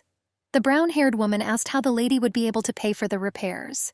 Breathing heavily, the blonde asked if the girl wanted to see him. Smiling, she noticed that he arrived quite early. Ignette invited an old friend to talk inside. The blonde asked those present why she was hiding the store with boards. After thinking a little, Lena suggested that in the future they would paint the store, and this was done so that the paint would not spill all over the street. The girl noted that caring for private property could be the reason why people would respond favorably to the new store. The Duchess asked what Isaac thought. The guy suggested that the boards closed the store to arouse curiosity among those passing by. Smiling, Ignette explained that the guy's answer was correct. The Duchess shared that when they decide on the opening date of the store, they will show the facade and this will definitely attract the attention of passers-by. Lena asked how you came up with such a brilliant idea. The blonde looked confused as she tried to come up with an answer. The girl used ideas from her past life, and someone thought of doing it first. Ignette said her goal was to open the store within a month. The blonde said that they had a lot of things to do for the opening of the store. The Duchess recalled that they were waiting for the arrangement of the building, decorating the interior and preparing clothes for exhibition to the public. She recognized that she needed to decide on the store's pricing and policies. The Duchess explained that the clothing designs were ready. The girl shared that Marquis Charles provided her with labor to create clothes. The girl said that the new collection will be ready for the opening of the store. Ignette realized that the fact that she was the owner of the store remained a secret. The blonde asked if the guy remembered that he promised to show her his talent. The Duchess explained that she wanted him to be in charge of the store. Isaac asked if the girl really entrusted him with such a serious task. Laughing, the lady asked not to tell her that he had lost confidence. The blonde swore that he wouldn't let her down. Ignette took out a small bag and said that there were 10 gold coins there. She asked the guy to spend all the money exclusively on himself. The girl explained that a lot of things will happen in the life of a failed thief. The blonde suggested that the guy needed to buy a lot of things to get ready. Smiling, the Duchess explained that for her, this was the beginning of a long collaboration. Ignette said she allegedly wanted him to know that he was no longer alone. Looking at the contents of the package, Isaac promised to always remember this.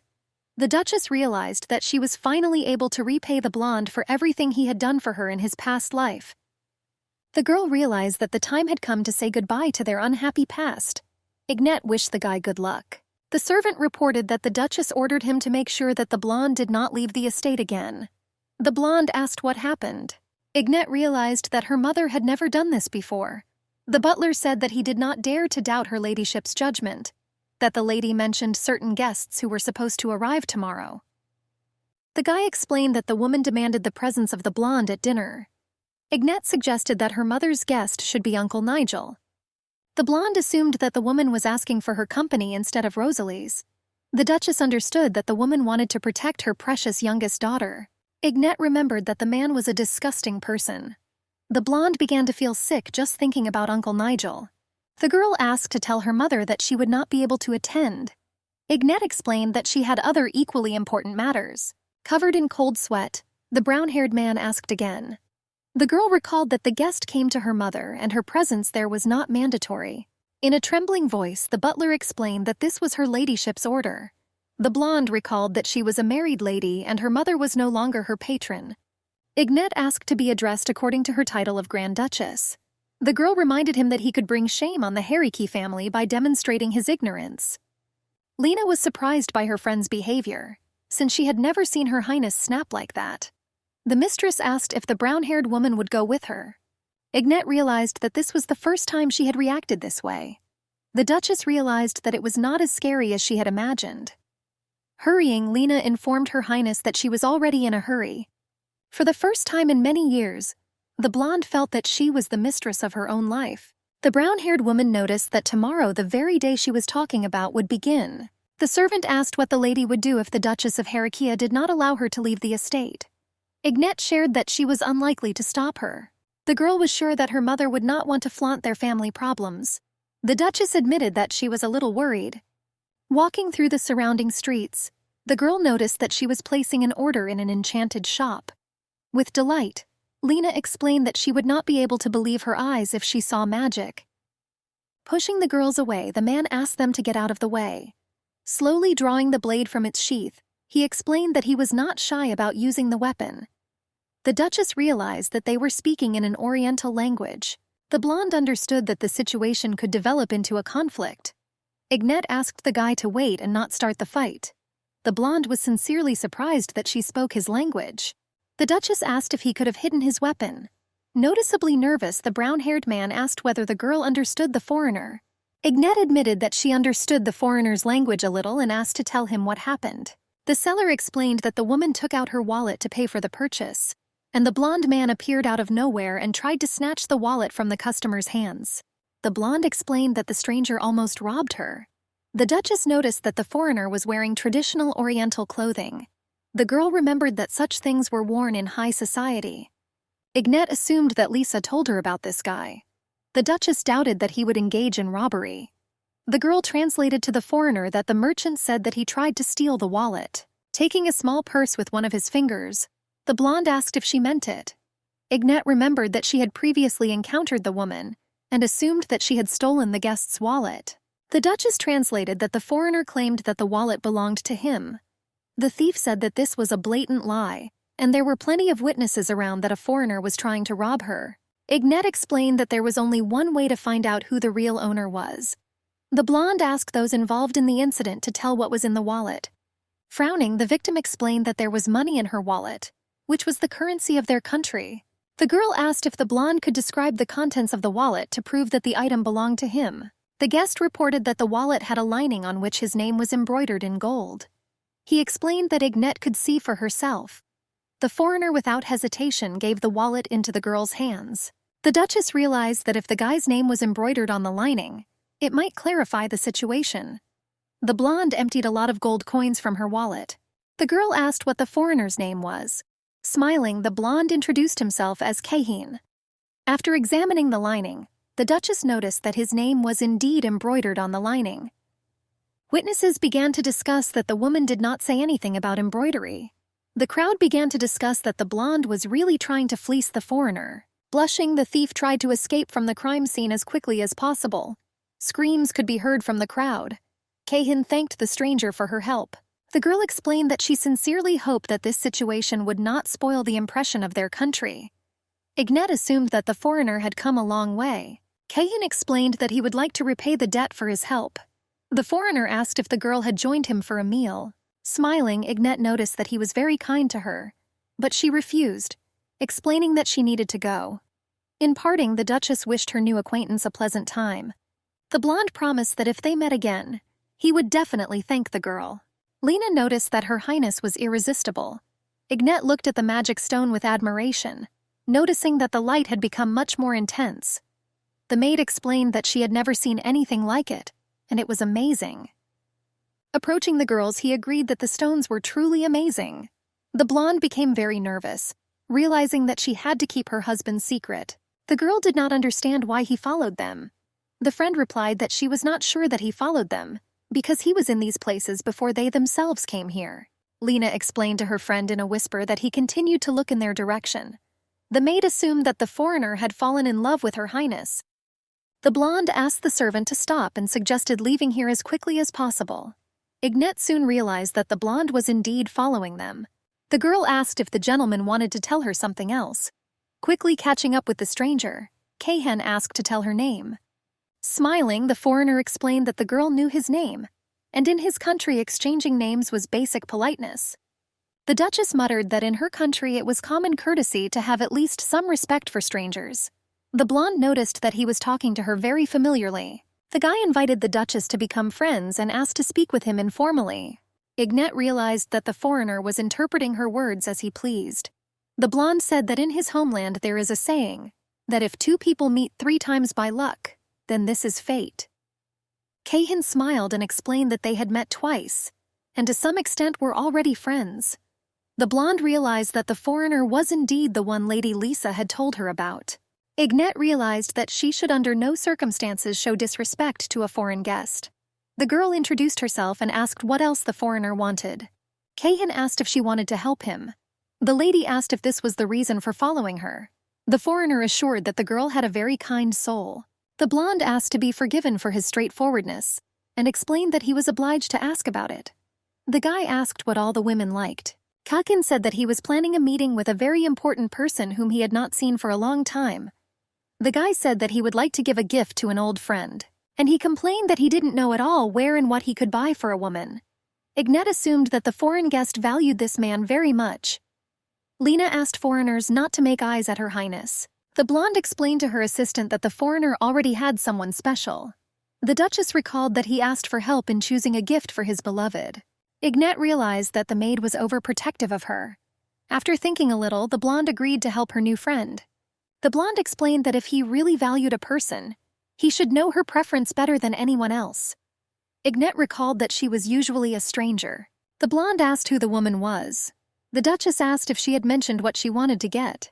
Looking down, the blonde explained that she had mentioned something, but he could not give the woman that gift. Keihin explained that he could not give what she already had. The foreigner shared that his chosen one always insisted that she wanted to run away with him somewhere far, far away. The blonde dreamed that they would run away to a place where no one would recognize them and start all over again. Keihin realized that his special person lived in the country of a new acquaintance. The guy suggested that the woman most likely didn't need anything from him. Ignat asked if the woman had any other interests besides the fact that the woman wanted to be with him. The girl explained that the foreigner's lover, more than anything else, wanted to spend her days with the one she loved. The blonde invited her new friend to remember those moments when his special person was very happy. Keihin, after thinking a little, explained that that woman was happy only once, and that was in childhood. The blonde said that when she ate a dessert with a bunch of fresh strawberries, she seemed very happy. The Duchess offered to give that woman a strawberry cake. Smiling, the girl explained that her sister had mentioned a bakery that made excellent desserts with fresh berries. A little confused, the foreigner asked if this would be enough. Ignat asked what he meant. The blonde explained that she was sure that she would be delighted with such a gift. The Duchess assured that she would give her friend a memory here. Smiling, Keihin hoped that she would appreciate this gift as well. Holding the box of cake, the guy thanked Ignat once again. The sun was slowly approaching sunset, painting the walls of houses and small shops in soft orange colors. The blonde said in parting that he was looking forward to the third meeting. Pulling the polite smile from her face, the girl realized that the thought of returning home made her feel uneasy. The Duchess realized that her mother, furious at her disobedience, and her perverted uncle were already awaiting her return home. Clutching her tender hands tightly, the girl realized that she should have bravely faced them. Ignat told the servants that they would be returning home. Ever since the blonde was reborn, what she hated most was her father, who literally sold her. The girl accepted that her mother was absolutely indifferent to her. Ignat hated her third husband and even herself because she could not properly assert her boundaries. The girl didn't want to make the same mistakes again. As she approached the house, the Duchess tried to convince herself that she could resist. The man leisurely cut off a piece of juicy steak. He impatiently asked Navia where everyone else was. The brother asked if the Duchess had warned everyone else about his visit. The brown-haired woman snapped that she had said more than once that everyone had plans that her family could not cancel. Naivia explained that she asked her daughters to return for dinner, and promised that her brother would meet her daughters any minute. The woman nervously took a sip of wine from her glass. The man asked if she thought that she should be gentler with her only brother. He greedily tore off a piece of meat with his teeth. The man recalled that he might accidentally let slip about how she killed her half-sister in order to take her place as the Duchess. The brown-haired woman furiously hit the table with her hand and ordered the guest to watch his language. Navia explained that someone could have overheard their conversation. The man explained that he would not have time to reveal all his sister's secrets if her daughter were with them. The brown-haired man explained that he was too busy playing with his nieces. Madness appeared in the eyes of the unfortunate mother, and she realized how tired she was of this monster. Brown said that he came up with an idea for a new business. Navia asked if he came for dinner or to beg for money. The woman explained that she had nothing to give him because she herself was on a tight budget. The brother explained that he would be happy to talk with her husband, and she called Nigel. Knocking on the door, Ignat said that she had already come home. Straightening her hair, Mom ordered the blonde to enter. Nigel's eyes lit up sharply when he heard his niece's voice. Bowing, the blonde explained that she was very glad to see him. Patting his hand on his thigh, the man noticed that his niece had become a real beauty. The Duchess ordered her daughter to sit on her uncle's lap and properly entertain the guest. Smiling, Ignat explained that she was forced to refuse her dear guest. The girl explained that she was 19 years old. The blonde said that she no longer wanted to listen to offensive jokes. Ignat asked her uncle to stop behaving so indecently with his own niece, since she was already married. Navia reminded her daughter that her dear guest doted on her. The brown-haired woman explained that the girl should not have said such a thing. Breaking into a scream, Ignette recalled some of the obscene phrases of her relative. The blonde said that her uncle said all these words to her when they were alone in the room. The girl assured that when one day she went out to meet a guest alone, he tried to protect her into the carriage. The Duchess asked her brother if her daughter's words were true. Nigel's eyes darted from side to side as he tried to justify himself. The brown-haired man claimed that he was just joking with his charming niece. Ignette said that on her part such actions were not at all like a joke. The blonde argued that her husband Axelon would completely agree with her. The man's hands were shaking violently and his teeth were clenched, making a disgusting creak. Nigel muttered through his teeth that his niece was impudent and arrogant. The brown-haired man hovered over the girl and swung his massive hand at her. Desperately shouting out the name of the mistress, Grick took the blow upon himself. The guy explained that he bravely stood up to protect the Duchess and the Grand Duchess. A deep abrasion from the beating was visible on the brown-haired man's face. The defense attorney explained that he was forced to ask the commotion to stop. Bursting into tears, the lady thanked Sir Grick. The woman asked if he could escort the Grand Duchess into the room. Navia claimed that she could deal with her brother herself. Having calmed down, Grick showed the blonde to her room. Ignette noticed that her friend arrived just in time. The guy said that Lena was very worried about Her Highness. The guy admitted that he was keeping an eye on the lady, just in case. The brown-haired man explained that when the Baron swung at the blonde, he unknowingly intervened. The Duchess asked for forgiveness that he suffered because of her. Sir explained that he was only doing his duty. Grick asked if the girl felt better, and asked her to promise him something. The brown-haired woman asked the lady if she ever finds herself in a similar situation again, not to put herself in danger. The lady muttered that she could not promise the savior something like that. Grick assured that he under no circumstances dared to doubt her abilities. The guy explained that he meant that he could deal with such situations instead of the blonde. Ignette interrupted her savior, explaining that the problem was that only those who had someone to turn to for help and protection could speak out against injustice. The Duchess asked what awaited those who were defenseless. The blonde admitted that she still felt weak. The girl was sure that she was obliged to fight for what she sincerely believed in. Ignette claimed that one day the wounds would heal and she would become stronger than ever. Lowering his eyes, the knight explained that, in his humble opinion, the lady was already strong enough. The full moon illuminated the luxurious property, which was hidden behind the green foliage of tall trees. With great dissatisfaction, Nigel got into his luxurious carriage. The man looked at his niece with his unkind gaze. The girl looked after the offender without taking her eyes off. She remembered that her uncle used to go into the annex and throw tantrums there. Ignette was sincerely surprised that the man was simply leaving at such a late time. The girl assumed that her mother really calmed the brown-haired man down. The Duchess was surprised that she stood up for her for the first time. The blonde did not understand why her mother behaved so atypically. Without leaving the balcony, Ignette remembered that at this time an attorney usually visited her. After waiting a couple more minutes, the girl began to glance at the soft and cozy bed, assuming that he would not come that day. Hearing a noise behind her, Ignette quickly turned around and saw His Highness's answer on the nightstand. The blonde realized that her husband must be in the Black Forest. Quickly looking at the contents of the letter, the blonde doubted whether she should write that she was looking forward to meeting. Without hesitation, the girl asked when she could meet him.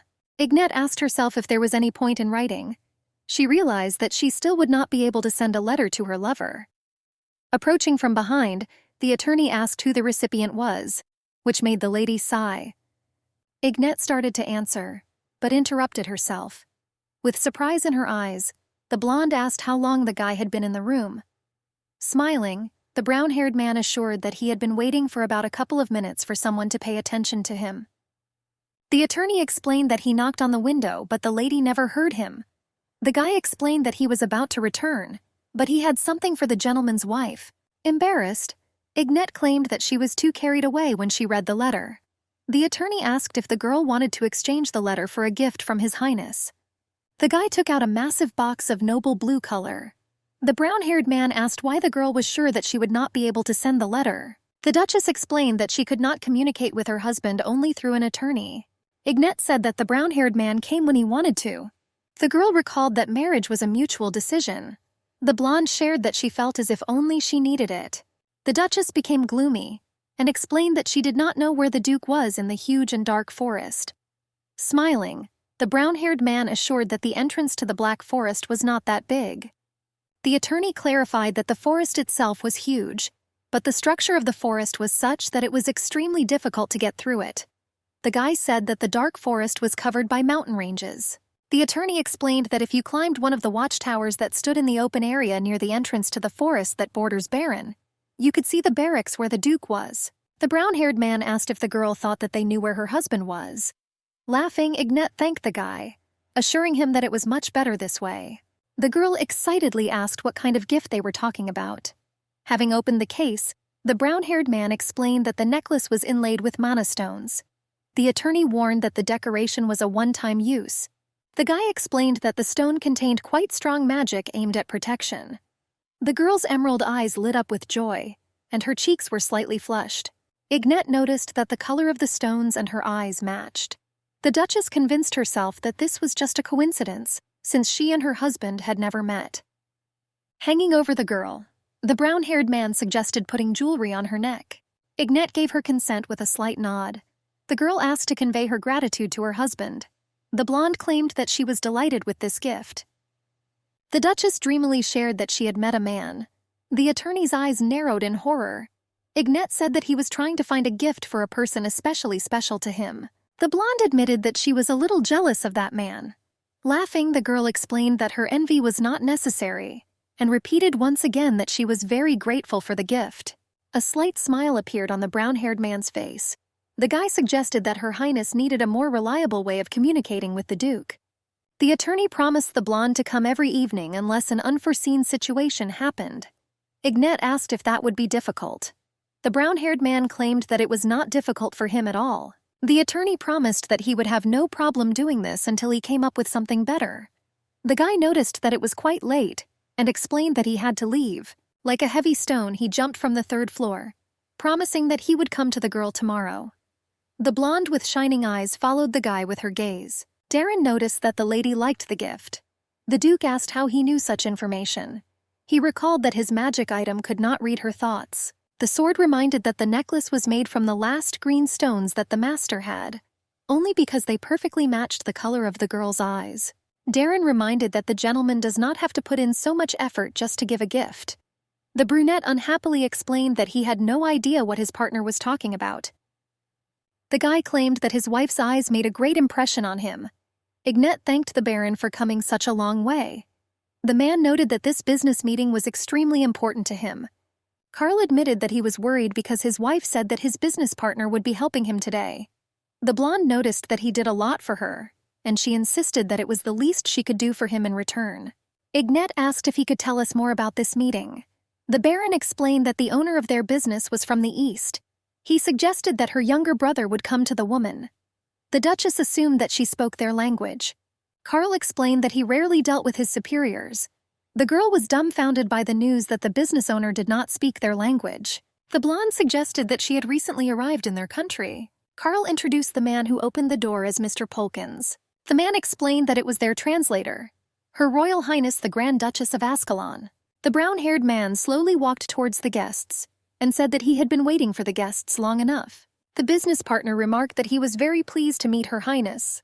The brown-haired man noticed that he allegedly claimed that there was no better translator in the country than a blonde. Ignette was uncontrollably overwhelmed by memories in her past life. About this man, a certain madness appeared in the girl's eyes. She could not believe that she would communicate with this terrible man again. Stretching out his hand, the blonde explained that it was great happiness for him that the girl helped them that day.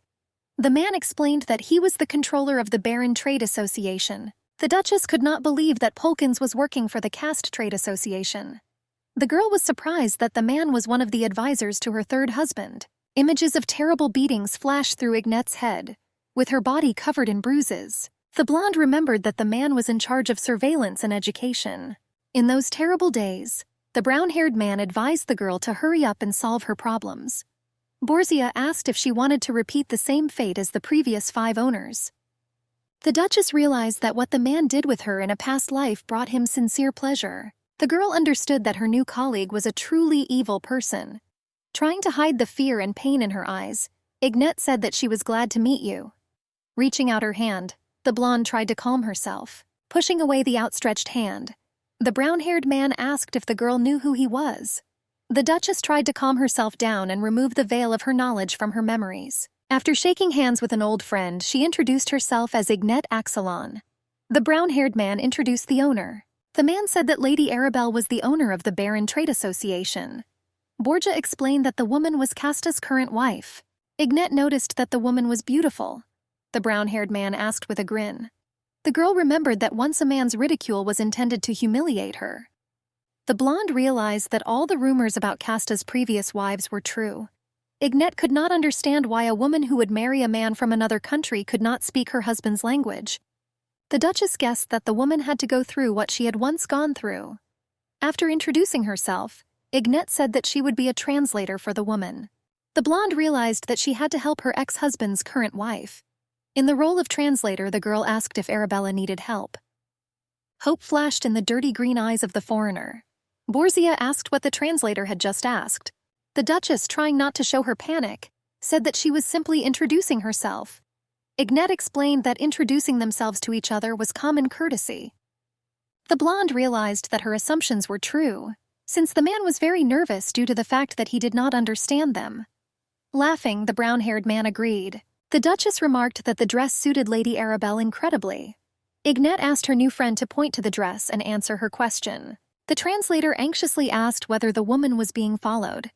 Tightly gripping the hem of her dress, the woman with snow-white hair gave a positive answer. The foreigner explained that she very much doubted that the blonde could help her.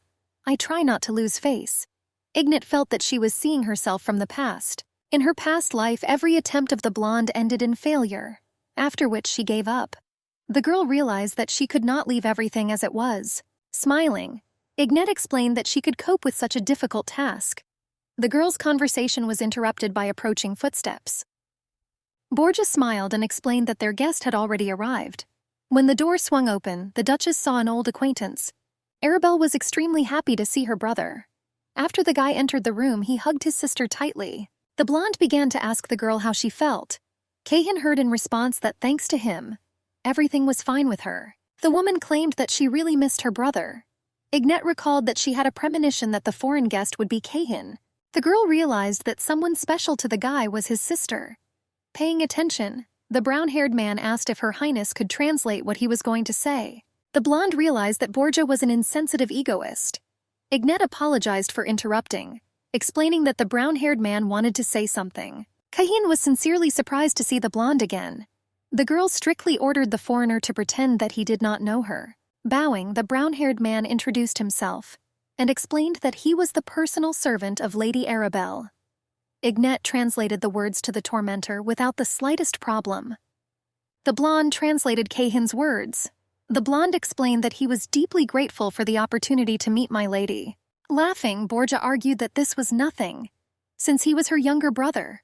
The blonde didn't understand what he was getting at. The servant asked when the deal they had previously agreed upon would be completed. Ignette, seeing the brown-haired man's gaze, realized that he was trying to deceive the unfortunate foreigner.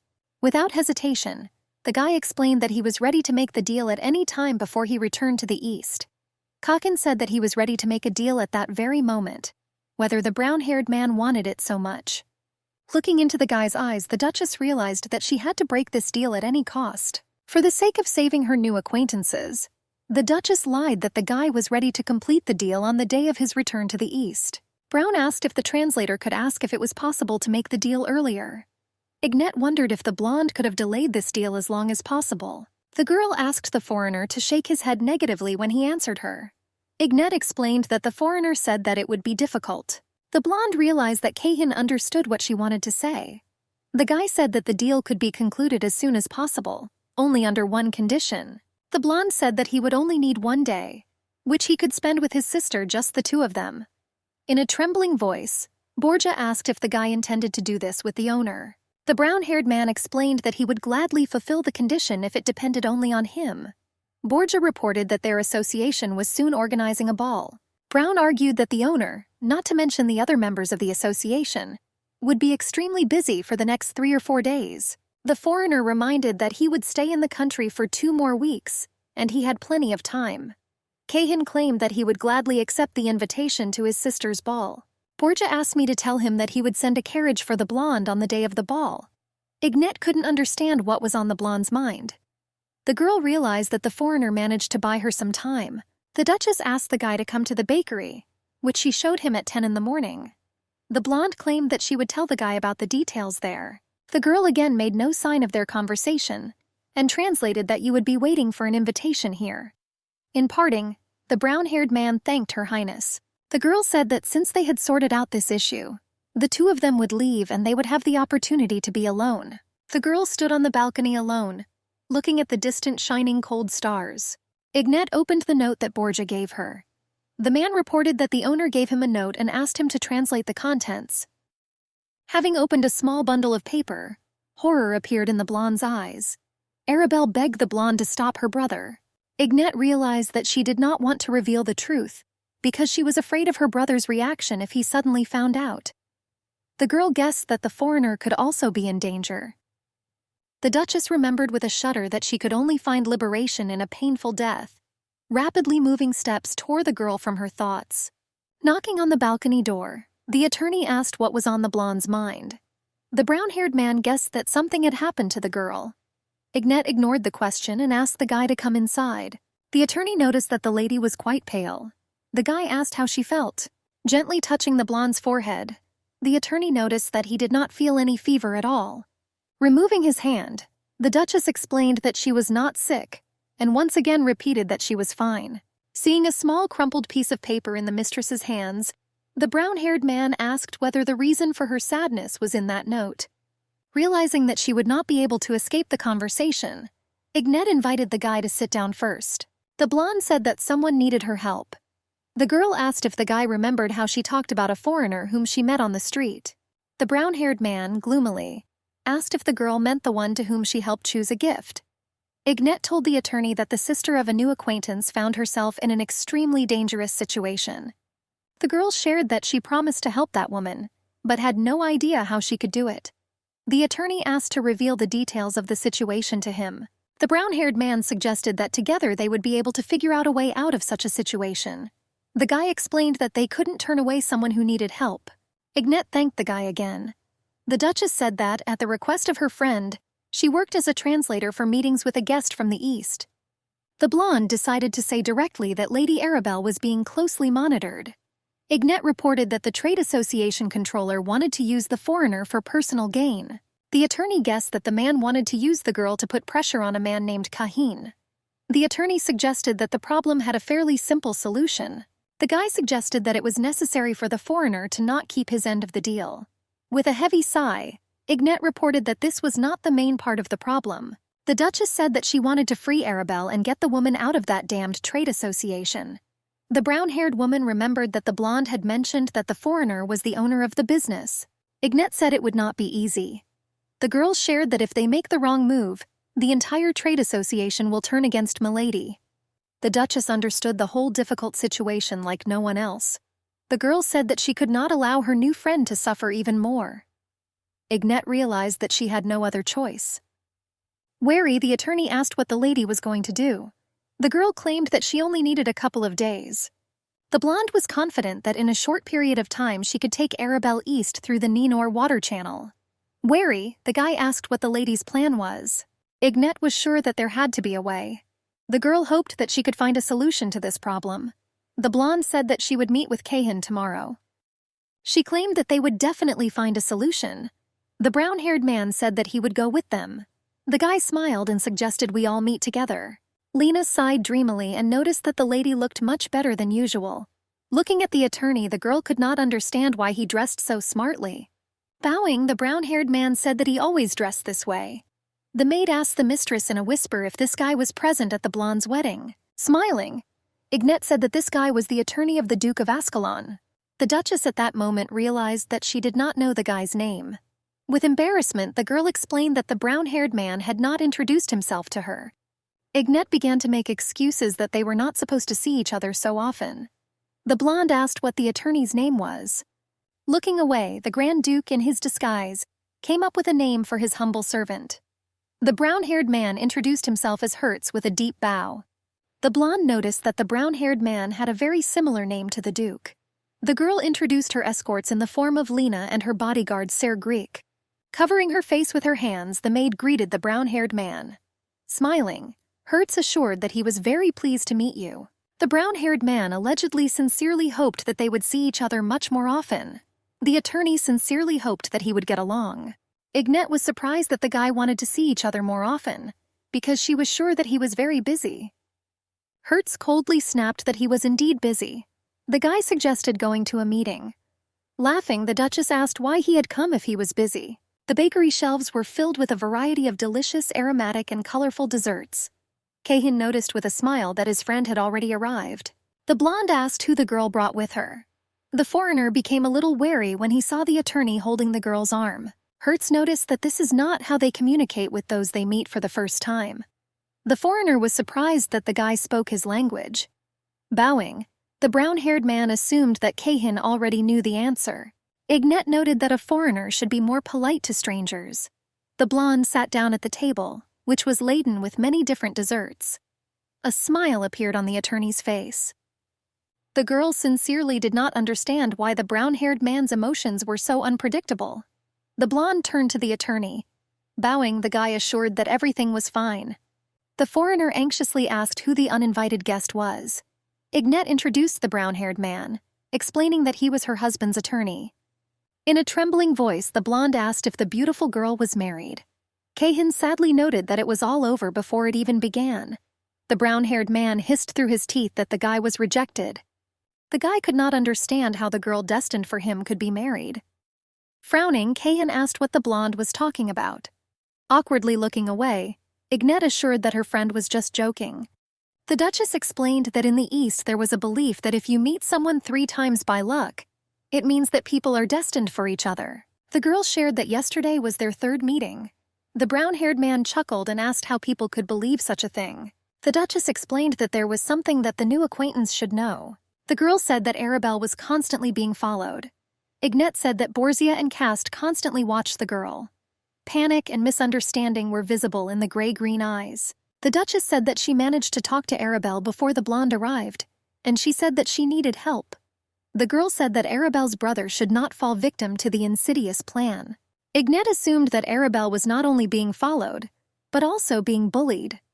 After the terrible news, the foreigner suddenly stood up and quickly headed towards the exit.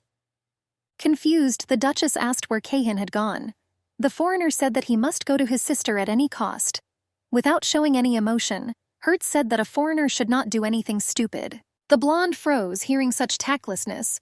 Kahin asked about nonsense. The brown-haired man asked what the foreigner's plan was and how he would go. The attorney recalled that the guy's sister married Cast. Hertz explained that the guy was going to kidnap his sister. The brown-haired man suggested that the foreigner would be able to save the girl. The attorney asked if the guy had a place where he could hide. The guy warned that if the blonde didn't succeed the first time, then he might not have a second chance to try. Hertz warned that Kahina's sister could have suffered even worse. The brown-haired man asked if he knew how to deal with all this. Cold drops of sweat slowly flowed from the face of the Eastern guest. Ignette asked her friend to calm down and sit down.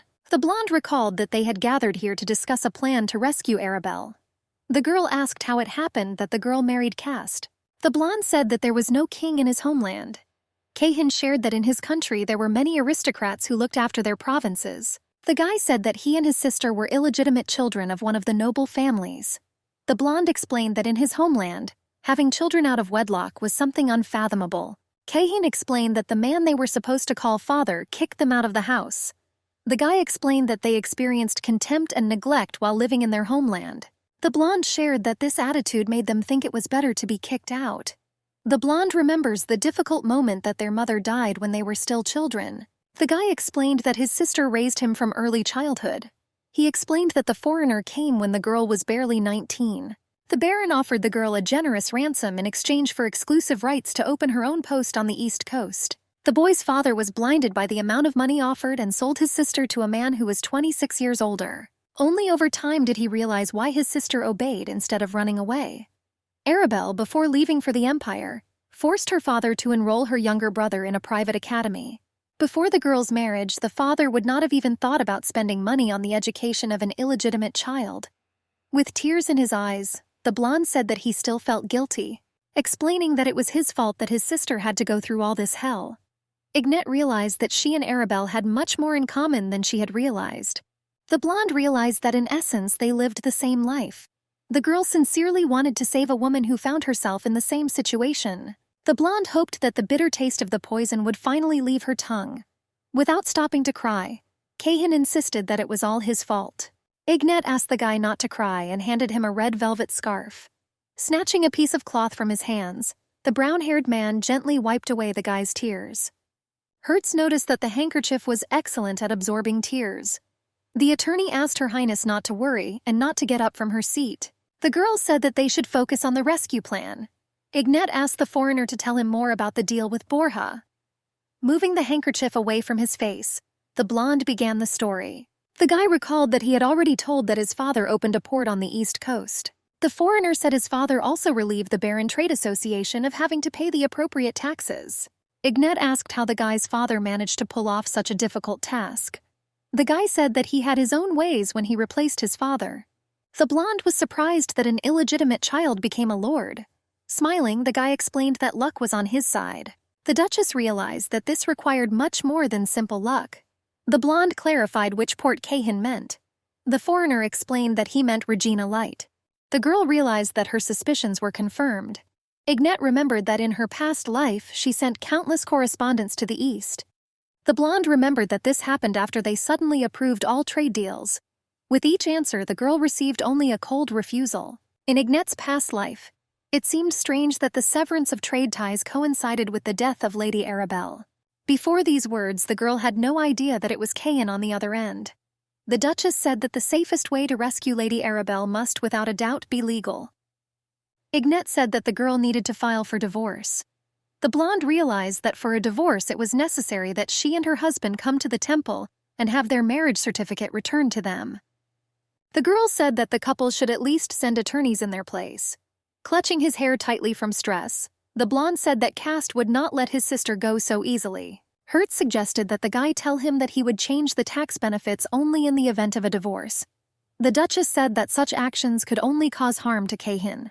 The foreigner asked if he could do this and then return everything back again. The blonde was surprised by this proposal and doubted that it could work. Hertz explained that the man was an adult and would cope somehow. Ignette felt ashamed of her husband's attorney. The blonde asked how determined the guy was to help his sister. The girl assumed that she had a plan. The Duchess said that she needed help, including the brown-haired woman. The attorney agreed to help and asked the lady to tell the story. Ignette asked if everyone remembered that Borja mentioned the ball. The girl recalled that Kahin agreed that after the celebration, he could spend the day alone with his sister. The blonde explained that her plan was to take advantage of these moments. The Duchess suggested that the ball would be brown, and after that, Arabelle would be out of sight of Cast's people. Wary, the attorney asked whether the lady was talking about this in all seriousness. Opening her chest of drawers with a bang, the girl asked what the brown-haired man was talking about. Hertz asked if the girl was really going to personally penetrate Casta's house in order to identify weak points. Ignette said the Baron Trade Association provided the Haraki house with most of the estate's luxury goods. The Duchess said that she was sure that her mother would definitely be sent an invitation to the ball. The blonde said that her mother did not often attend social events. Ignette explained that the woman wouldn't even notice if the invitation disappeared. The girl explained that this was an ideal chance for her. The brown-haired woman asked why she couldn't just ask her mother to give the invitation. Ignette said that the woman did not like it too much when she went out into the world. The attorney noted that Arabelle and Kahin were not someone particularly important to the girl. The guy asked why she wanted to help strangers so much. Digging through the box, the girl explained that there comes a time in every person's life when they need help. Ignette explained that if she were in Arabelle's place, she would want at least someone to help her. The girl explained that the least she could do was to have enough self-respect to ask for help. After many searches, the girl finally found an invitation to the Duchess of Heraclea from Baron Casta. With sparkling eyes, the blonde announced that she had found what she needed. The guy sharply put his finger to his lips, ordering the girl to be silent. Hertz reported that someone was coming. The guy abruptly grabbed the lady's hand and dragged her along. The blonde asked what his wife wanted to say that she dragged him into the room. Navia asked her husband not to play the fool. The woman recalled that she remembers very well what her husband said on the day when the emperor's man came to see the man. The blonde explained that he had no idea what his wife was talking about. The woman asked not to be treated as an idiot. Navia recalled that her husband was paid 15 years later. Listening, Ignette could not understand what her mother meant. Breaking into a scream, the woman asked if her husband wanted her to describe everything in detail to remind him. Naevia recalled that the emperor paid the man in exchange for Ignette's marriage. The woman recalled that she raised and fed a girl whom the man brought from nowhere. The wife reminded that the blonde should include her in the share. That I found a baby who had the same eye and hair color. The man explained that he bore full responsibility for the successful execution of the order. Naevia yelled that she had no intention of sitting empty-handed. The blonde recalled that the only thing his wife did was fight the desire to push the girl out onto the street. A slight tremor ran through the Grand Duchess's body and the girl suddenly became gloomy. The attorney carefully covered her ears and asked her in a whisper not to listen to all this nonsense. The brown-haired man gently hugged the girl, trying to calm her down. The blonde watched indifferently as her parents argued among themselves. When the time came to leave the shelter, Hertz extended his hand to the lady, helping her walk. Having sat the mistress down on the bed, the brown-haired man asked if she was all right. Ignette answered calmly, as if she was in a trance. The Duchess explained that she was afraid to imagine what her husband would think if he found out about this. The attorney asked why the girl said that. The blonde noticed that the guy himself heard the entire conversation. Ignette recalled that she was an illegitimate daughter to her family. The brown-haired man asked if the girl would like for what she heard to be true. Hertz asked if the girl wanted to be part of the Hurricane family. Averting her eyes, the blonde lied that she had never thought about it. The guy suggested that the Duchess think carefully about this. The attorney explained that if the girl never wanted this, then she had no reason to be sad. The guy suggested that the blonde, on the contrary, should be happy. Brown explained that he personally was very happy when he learned this fact. Confused, the lady suggested that Hertz was simply trying to calm her down.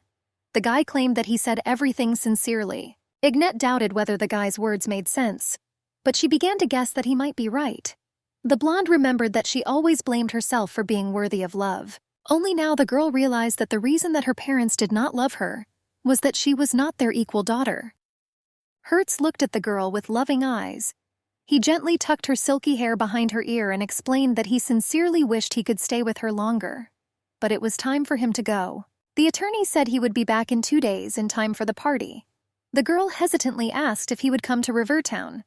Smiling, the brown-haired man assured that he would definitely find time. Hertz said that no matter how much a girl thinks about something that she cannot do, she will not find a better answer. The brown-haired woman asked the lady not to think too much about everything that happened. The guy advised the blonde to rest properly. He asked if the boss was looking for him. The Grand Duke reported that he had an urgent errand for the night. The brunette asked the knight to make a list of guests for Baron's party, which would take place in a couple of days. The gentleman asked the knight to make sure that there would be no one at the party who could recognize him. Heinz asked the boy to find out when the first daughter of Duke Harikea made her debut in high society. The knight looked at the boss in surprise and only briefly confirmed that he understood the order. The magical item noticed that the Duke's wife had no connection with the Emperor. The brunette sighed heavily and noticed that he was right. The Duke explained that the girl's father had used the blonde on the king's orders. Darren asked what the gentleman's plans were. The magic item prompted the guy to tell his wife who he really was. The boy looked away and suggested that he should do it. Hertz assured him that he would definitely tell about his true identity as soon as they helped the brothers and sisters from the east. The sword warned that the longer the master delayed, the more the girl could become offended by him for his lies and betrayal. A little confused, the brunette asked if his wife would be very upset if she found out who he really was. Derain warned that Ignette might file for divorce for such a brazen lie. The Grand Duke realized that he had to sort out the situation as soon as possible, so that he could get his wife out of that poorhouse as soon as possible. The events moved forward 2 days. Ignette still looked sad and her face was very pale. Lena whispered that Her Highness had been in a bad mood for several days. The maid noticed that the lady had not eaten anything for several days. The brunette noticed that the Duchess was just sitting and staring into space. Ignette wanted to remind her friends that she heard everything. The blonde understood that she couldn't say anything about what she had learned. The blonde approached the girl and asked what was bothering her. Ignette said she wanted to make sure all the staff were prepared for the job. He said he would make an effort to make sure everything went off without a hitch. Lena threw up her hands and said that it was time for them to go to the party. The maid said that everything had already been prepared for the blonde. The maid said that Lady Vanessa had made a magnificent dress for her mistress, which was one of a kind. Smiling, the Duchess noticed that Lena was much more excited than she was. The maid explained that she had never seen such a wonderful dress before. The brunette was sure that the outfit would look stunning on Her Highness's figure. Ignette wore a luxurious emerald dress that perfectly emphasized the color of her eyes. The maid noted that Her Highness looked simply superb. Isaac assured that the lady looked beautiful. Tucking her silky hair behind her ear, the blonde thanked him for the compliment. Lena noticed that Her Highness had a new necklace. Ignette said that the jewelry was a gift from his Duke Ascalon. The maid claimed that the blonde was very dear to the guy.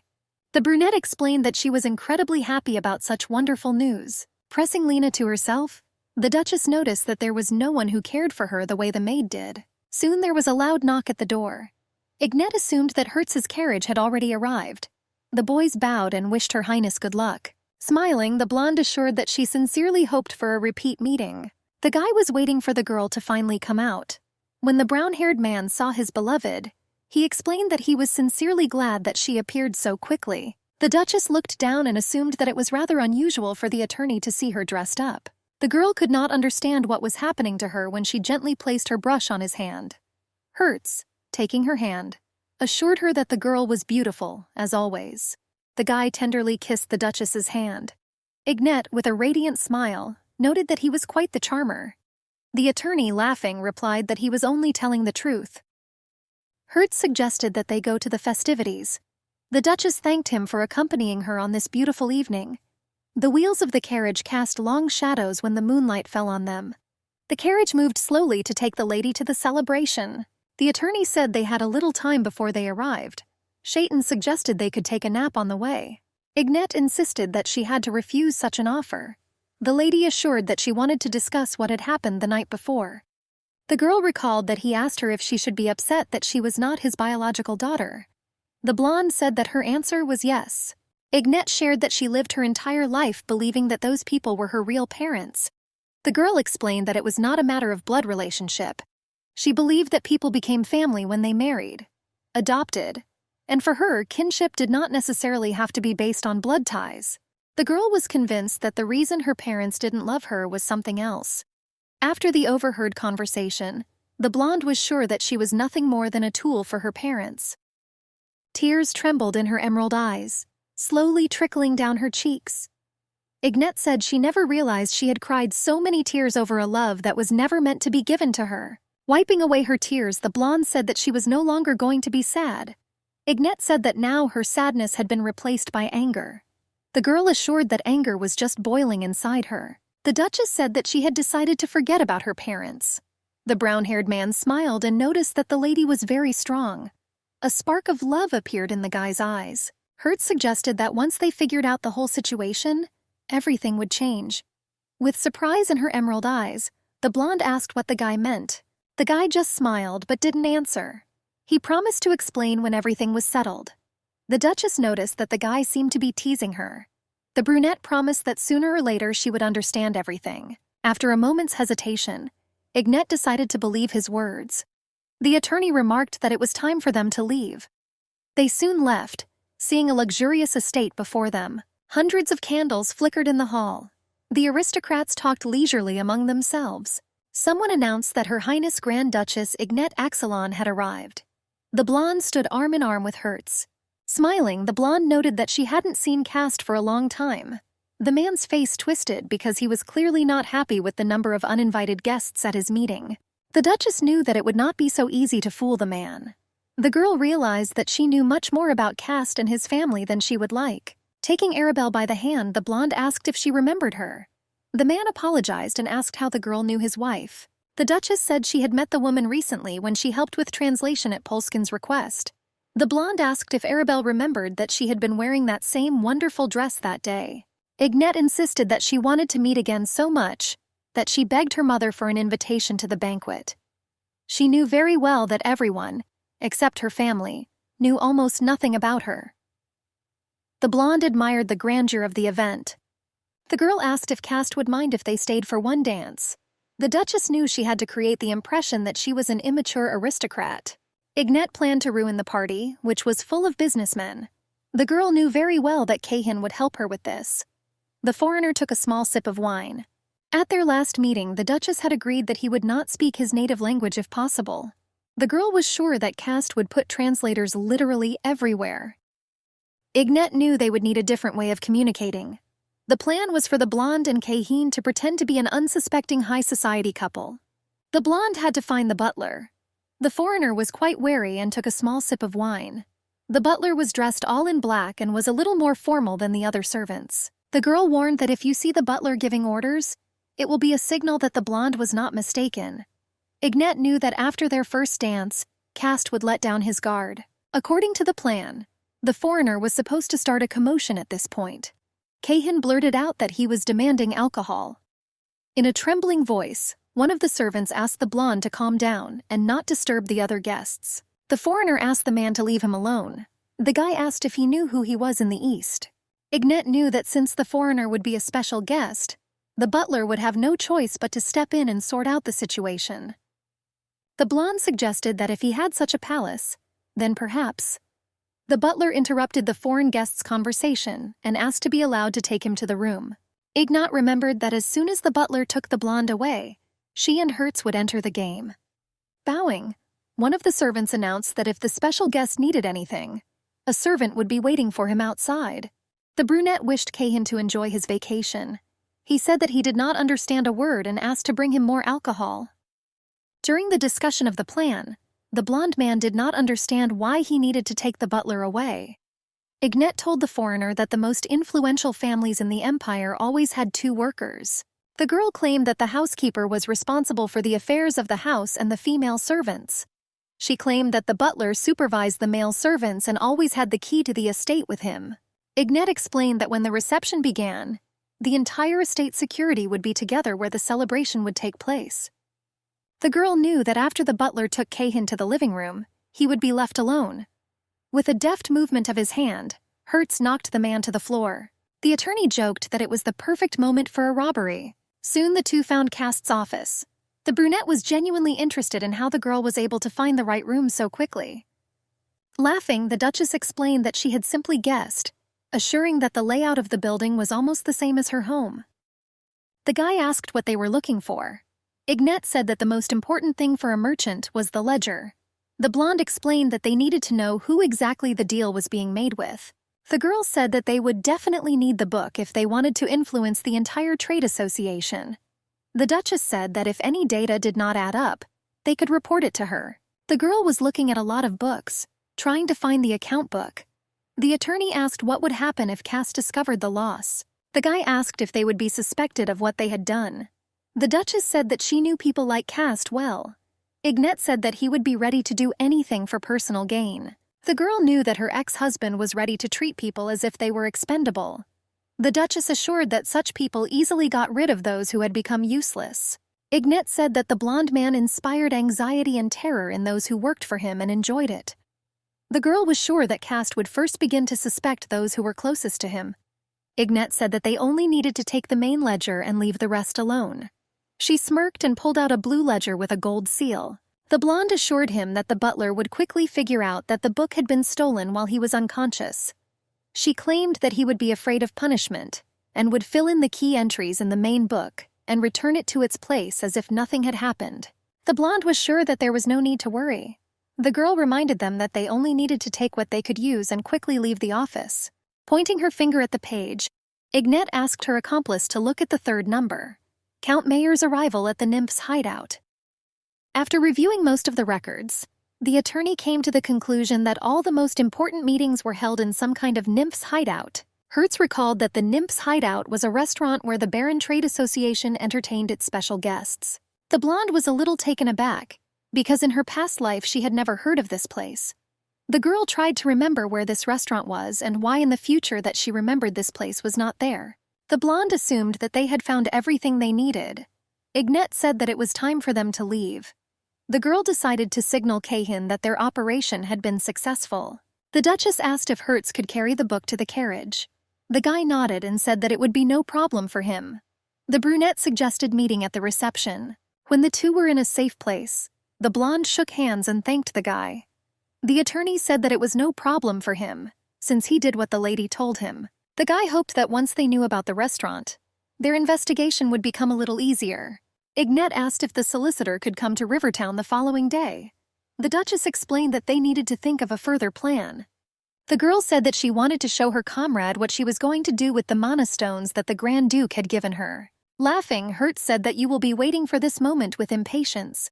Kissing the lady's hand, the brunette promised to see her soon. Soon the comrades went their separate ways.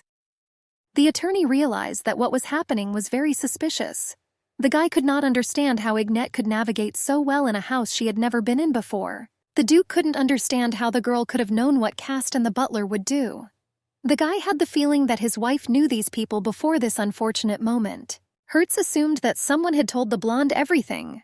The guy didn't know if Luther could have told his daughter about it. The brunette realized that he did not know what the Duke and his wife needed. The Grand Duke realized that he knew absolutely nothing about his wife. The boys suspected that this was some kind of sophisticated plan by the Grand Duchess to lull his vigilance.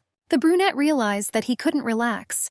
The guy saw with his own eyes how much the girl was hurt by the Duke's words. The Grand Duke knew very well what could happen to him. Hertz knew that he could die before his time. The guy carefully watched his wife's actions through the glass of the balcony.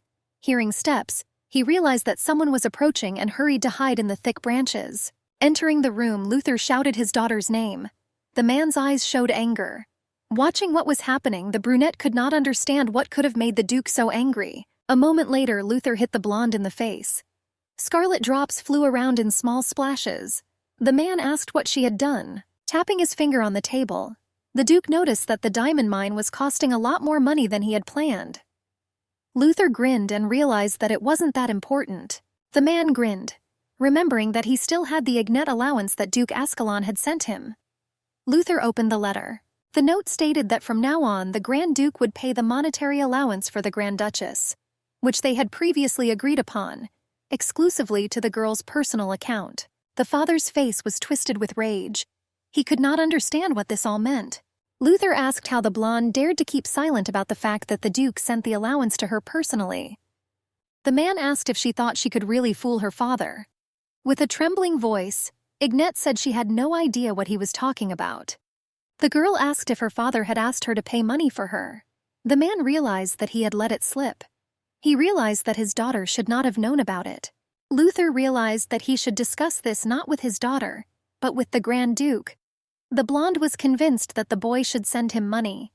The father asked his daughter to forget about this conversation and explained that it was a simple misunderstanding.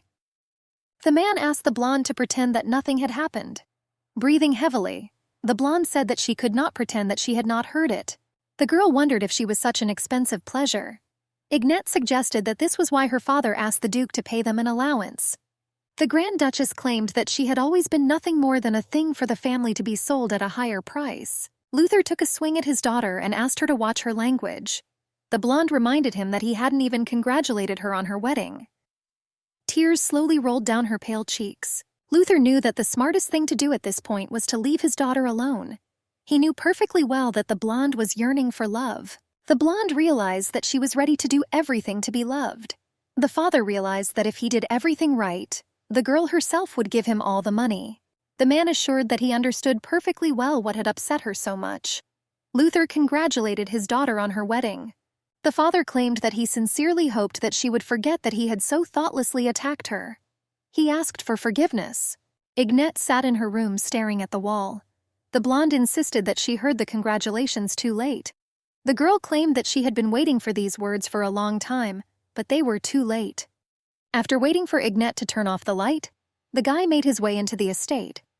Hertz walked confidently down the corridor. The guy's suspicions were confirmed that the girl had been neglected all her life. He realized how terrible it was. The brunette briefly imagined how much his wife had to endure with such an attitude. After the brutal beating, the blonde slept peacefully in her bed. The moonlight played on her face. Until that moment, the Duke was sure that he was an expert in how to be betrayed by loved ones. The guy had a certain limit of betrayals and attempted murders, after which he completely stopped trusting people. Hertz couldn't understand how the blonde was able to help others after going through all that horror. The guy gently stroked his wife's face and was amazed at how she could be so strong. The brunette sincerely hoped to get to know her better. Entering the appointed place, the girl said that she was very glad to see the guys. Ignette noticed that both had arrived early. Despite the beating she had endured, the blonde had a smile on her face.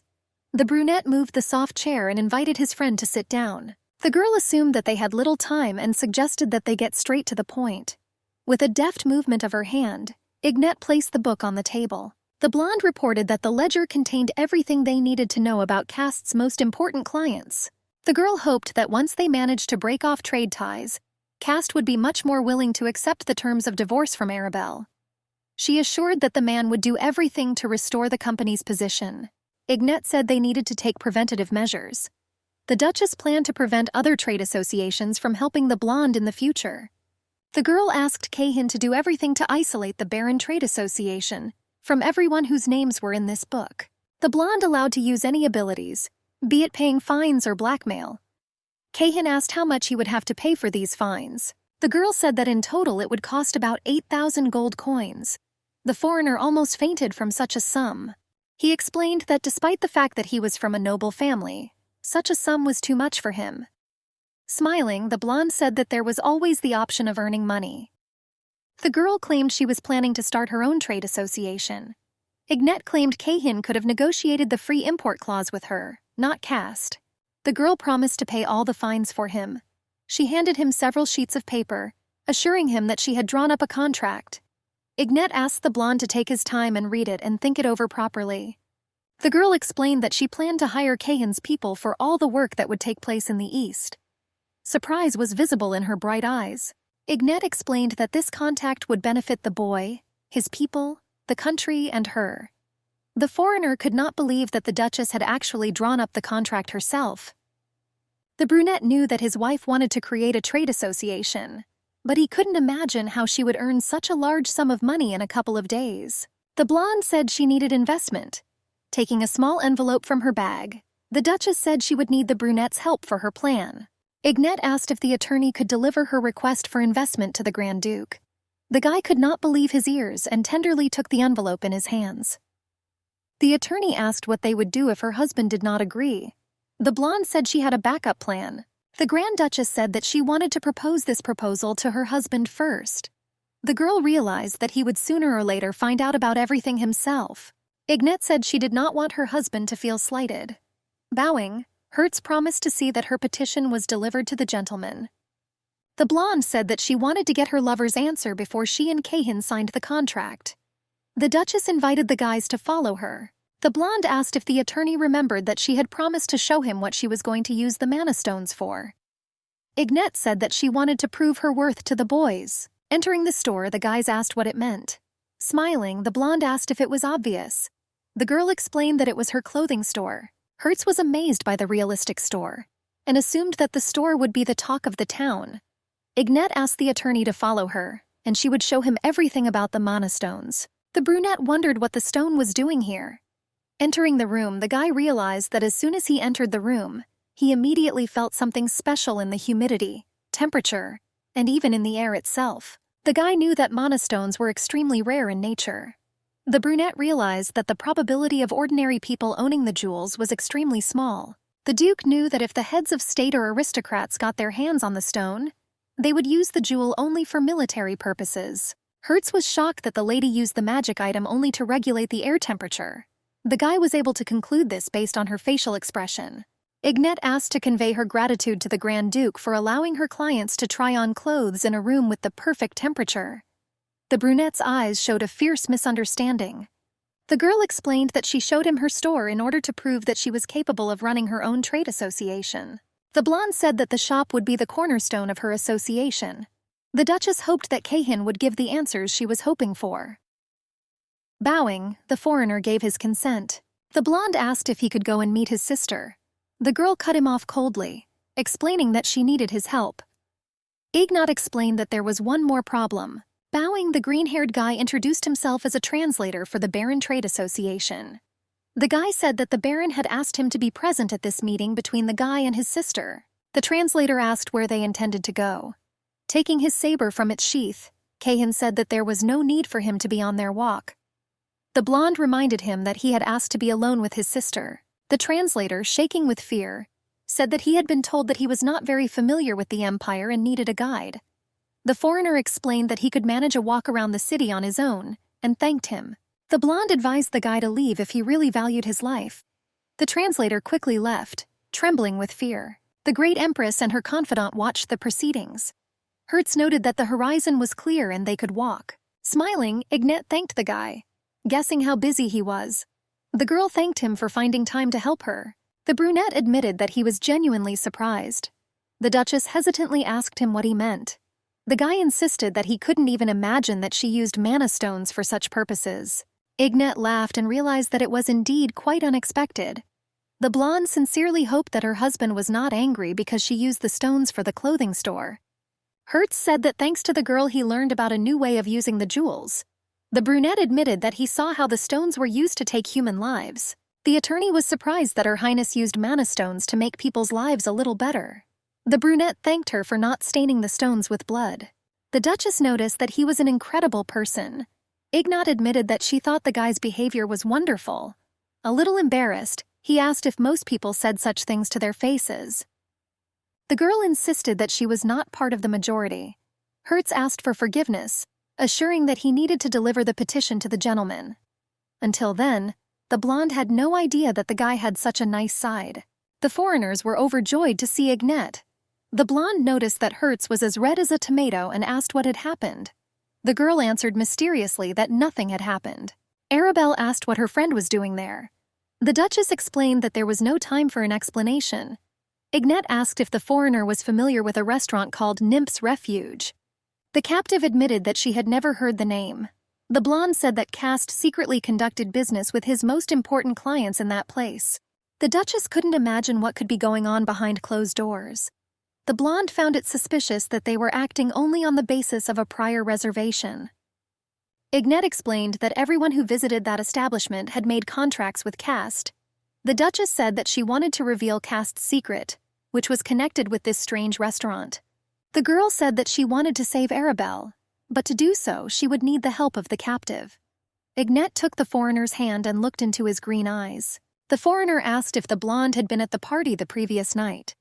Arabelle said that she had dreamed of returning to her brother after she had arrived in the Empire. The woman admitted that she initially knew that she would not succeed and therefore gave up. The blonde man started to scream and asked how his sister could do such a thing. The blonde said that after meeting Ignat, she realized that there was someone who could help her.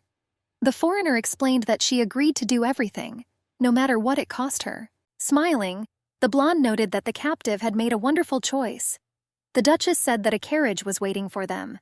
The sun's rays flooded the pine forest, in the middle of which a luxurious restaurant was located. While puffing on his pipe, the brunette said that the Nymph's Refuge could only be entered by prior reservation.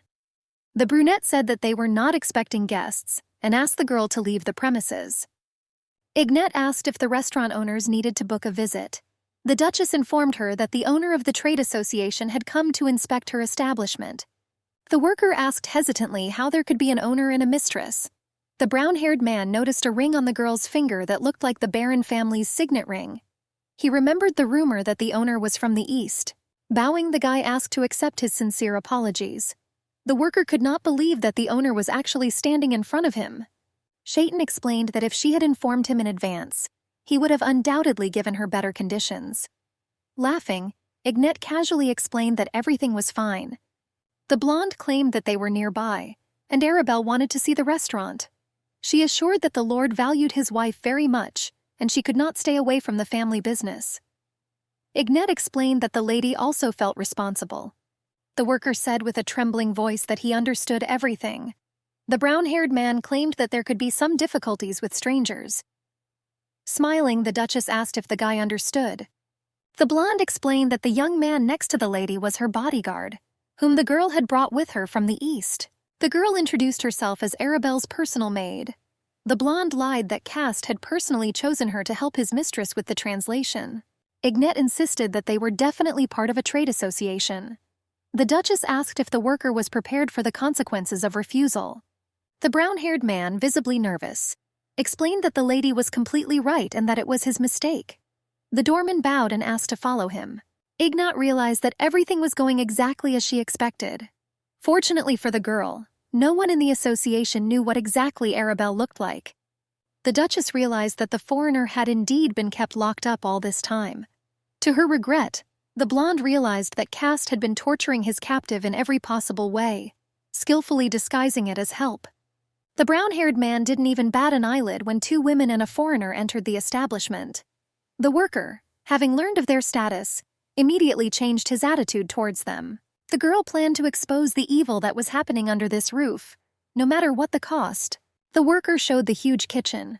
The brown-haired man apologized and assured that they had no visits planned today, and explained only the absence of employees there. The employees said that they always strive to ensure that their guests were served to the highest standard in a safe environment. Arabella said something sternly in her own language, and covered her beautiful face with a fan.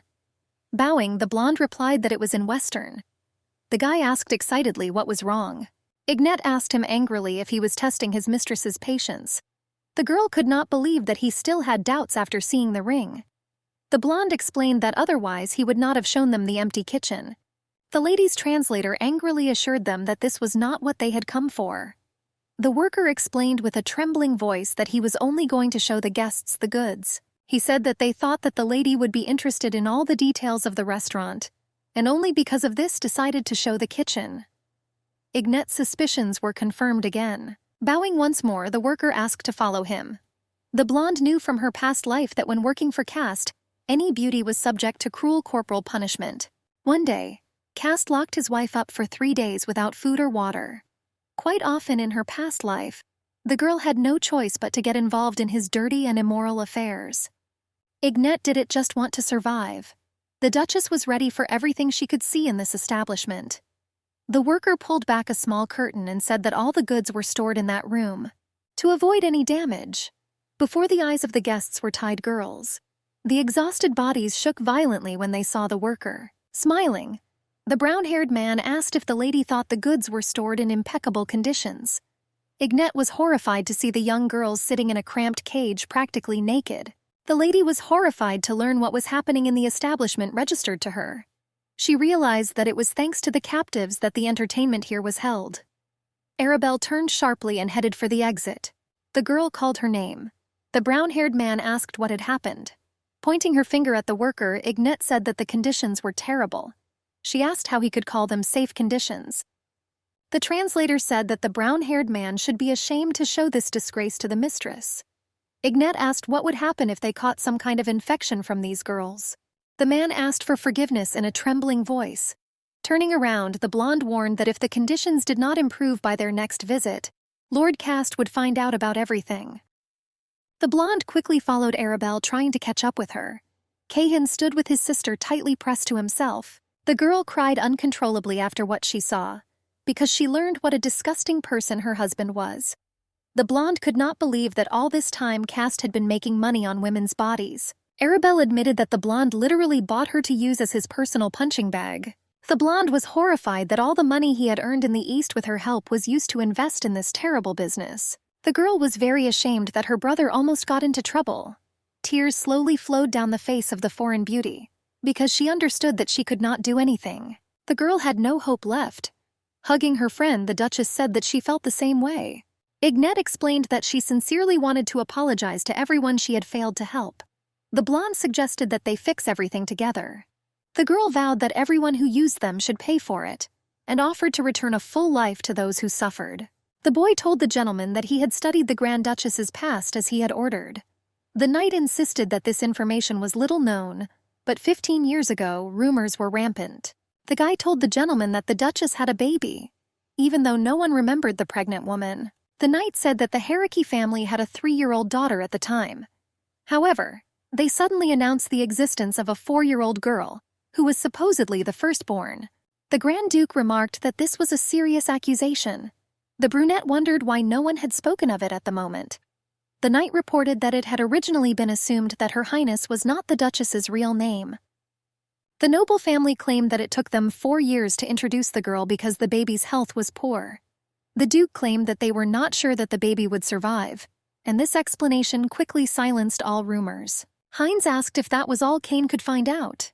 The knight asked if there was anything else he could do for his master. The guy suggested sending a man to Her Highness to dispel another rumor. The brunette said that there was no need for that. The gentleman asked why he was so fixated on his wife's personal affairs. Cain explained that he did all this out of pure curiosity. The knight noticed that the gentleman had fallen for the girl. Cain asked if the gentleman wanted to know what kind of woman Ignette was. The gentleman sighed heavily and asked what nonsense the magic item was saying. Darren asked the brunette not to pretend that he didn't know it himself. The magical item noted that the Duke had fallen head over heels in love with the girl. The sword explained that there was no other explanation for the brunette always setting aside a minute for her in his rather busy schedule. Darren was surprised at how valuable a gift the gentleman had given her. Sword noticed that Hertz was very much in tune with the heart. The gentleman forced a smile and asked not to make him laugh. Heinz said that the blonde was interesting to him only because the magic item could not read her thoughts. The Duke was delighted that his wife was faithful to him, and he fulfilled his marital duties. The guy was ready to give because he had enough of unrequited love. The brunette knew it was best for both of them until he could break the bonds that bound them. The Duke knew he couldn't allow himself to love. Arabelle remarked that it was lucky that they had managed to find out the true purpose of that damned institution. To her regret, the girl understood that there was nothing they could do at that moment. Cain asked why they could remain inactive. The Grand Duchess reminded them that prostitution was not prohibited by imperial law. The girl said that the precedent case related to prostitution was considered as such, only because the accused incorrectly registered their business. Ignette knew they needed evidence of human trafficking and abuse. The Grand Duchess knew they couldn't report Cast right now. The girl explained that he would pull the necessary strings and get off with a slap on the hand, or a small fine at most. The foreigner reminded that there were victims and their testimonies. The boy asked if that wasn't enough. The blonde said she was sorry to say it, but it was unlikely the victims would talk. Ignette explained that it didn't matter what they wanted. The Grand Duchess said that in the eyes of the people, the blame would always lie with the victims. To her regret, she knew that the people would say that the victims themselves were to blame for their debauchery. Ignette said that if the girls were free, they would hardly ever be able to find another job. The girl sincerely hoped that her trade association would be at the stage where she could hire them. The blonde planned not to live in the principality at that point, so that she could provide protection to the prisoners. Unfortunately, the girl did not know how long it would take. Breaking into a scream, Cain offered to help the girls escape. The blonde said that this would only be a temporary solution. Ignette explained that as soon as the establishment realized what had happened, they would immediately contact Cast. With a heavy sigh, the blonde explained that this way they would help the criminals get rid of all the evidence. The Duchess said the safest option would be to wait until Cast was unable to escape the consequences. The girl said she planned to strike when the man was vulnerable. Ignette planned to tie Cast's hands and feet. Smiling, the foreigner noted that they had already arrived at the place. Cain suggested that his friend meet the next day at the same place at the same time. The blonde said that she would do it and said goodbye to her friends. The Duchess, feeling sad, remembered that she needed to be convinced of something. The girl realized that she might regret the truth that she would learn. With each step of their plan, the blonde became more and more afraid. She also understood that she could no longer avoid the facts. Ignette, wearing a shapeless robe, walked through her family's vast garden. The knight asked where the girl was heading at such a late hour. Turning around, the blonde explained in a trembling voice that she needed to go somewhere. Grick explained that in that case he would bring Lena. The Duchess explained that this could not be done. The knight explained that it was too dangerous to walk alone at this late hour. The blonde suggested that the guy go with her. The Duchess lowered her head and realized that she couldn't take Lena with her, because what was happening could hurt the maid. Bowing, the knight said that he understood the girl perfectly. Ignette remembered that her friend had died because of her in her past life. The girl sincerely did not want Lena to suffer again. Arriving at her store, Ignette asked the workers to make sure the dress was in the most visible place and asked to get rid of the folds. Isaac suggested that the owner put the mannequin in another place. Smiling, the girl noticed that the blonde had arrived much earlier than the appointed time. Smiling, the thief reminded us that the store's opening was just around the corner. Isaac asked how he could help Her Highness. The girl said that she had one request for the guy. Ignette explained that she was concerned about the business that used to belong to the guy's family.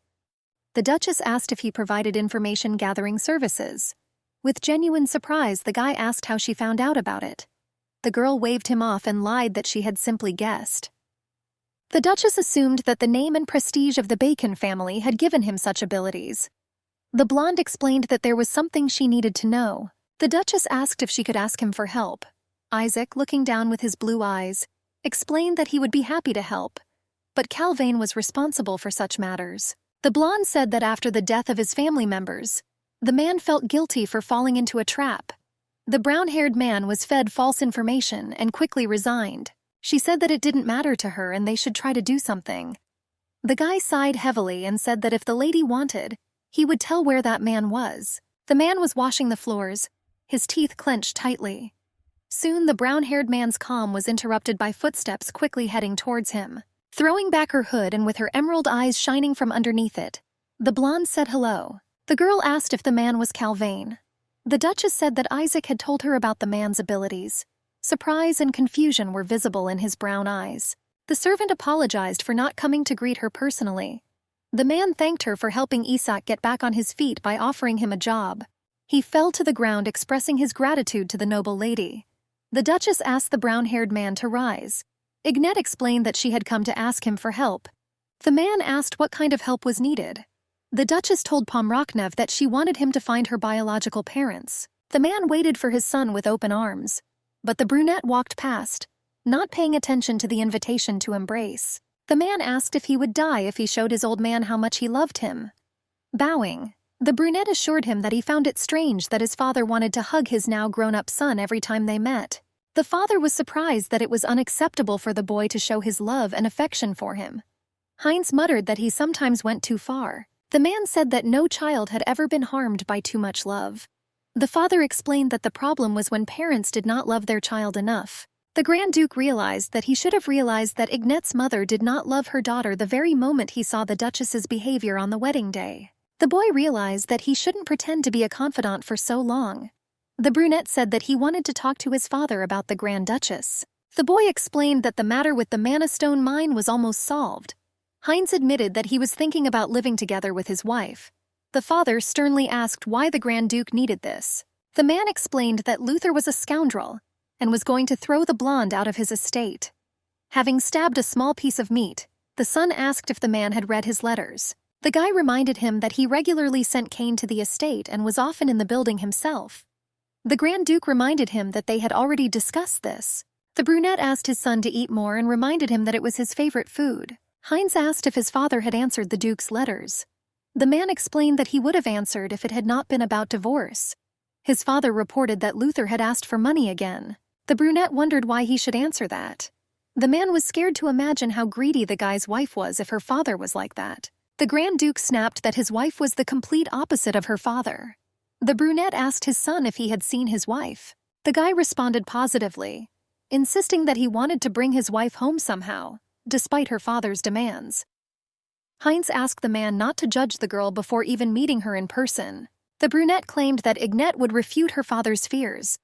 The Grand Duke explained that although the Emperor had arranged the wedding, this did not change the fact that the blonde was officially Ascalon. Heinz reminded that they could not leave the girl in her home forever.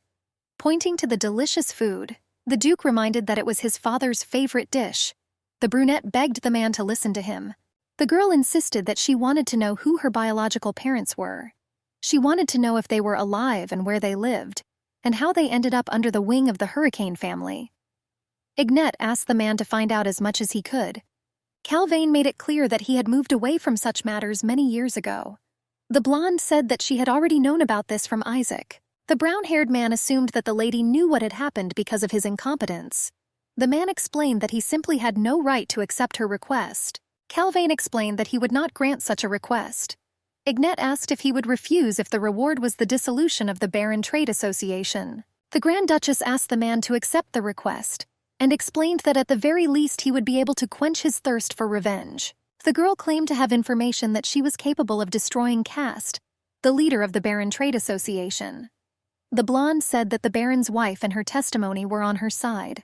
The girl said that she could give her word to the Grand Duchess Nienor. Ignette gave her word that Baron Cast and the Baron Trade Association would get what they deserved. The blonde promised to avenge the fall of the house, which they had reached illegally.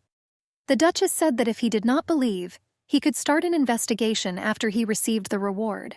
The blonde assumed that the man would take into account the fact that Isaac, who lost his entire family in childhood, did not give up hope and stood firmly on his feet. The girl asked how long Calvin could stand on his knees.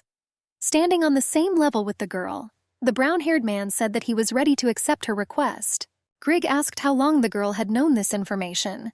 The knight asked if she was okay. The blonde admitted that she had learned all this recently. 4 days had passed since the incident and the Duchess was much better. Ignette explained that she was fine.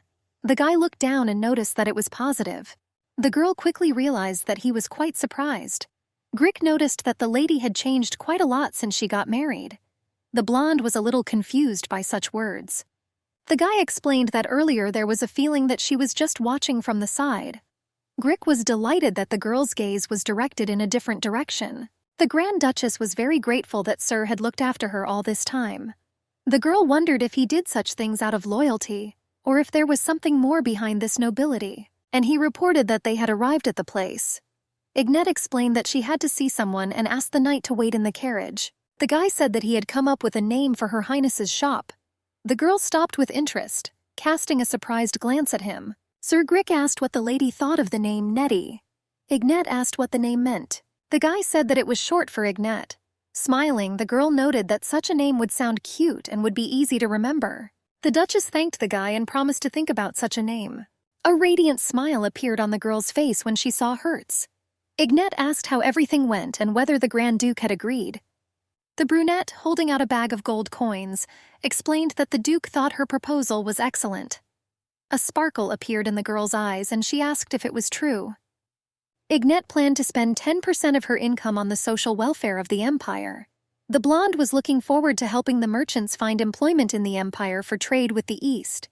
Her proposal envisaged not only the welfare of the trading associations, but also the development of the Empire as a whole. The attorney suggested that any husband who learned of his wife's plans would want to see what she eventually achieved. Ignette assured that she was very glad that her husband liked it. Smiling, the attorney said that he was not at all surprised by this turn of events. The guy said that the Grand Duke had asked to give the girl something else, and then he reached into the inside pocket of his jacket. The blonde froze for a few moments in anticipation of a surprise. Hertz handed her a small envelope. The Grand Duke noticed that sometimes his wife's feelings were hurt by things beyond her control. The guy suggested that something like this would never happen only in an ideal world. Heinz explained that in the real world they were often rewarded for their persistence. The Grand Duke was amazed at the great goal his wife had set for herself. The ruler was confident that she would easily achieve everything she was striving for. The Grand Duke wished for the girl to receive a reward worthy of all the pain and suffering she had endured. Tears appeared in her eyes that looked like a diamond. Ignette was embarrassed by her emotion and quickly began to wipe away her tears. The attorney asked why the girl was crying.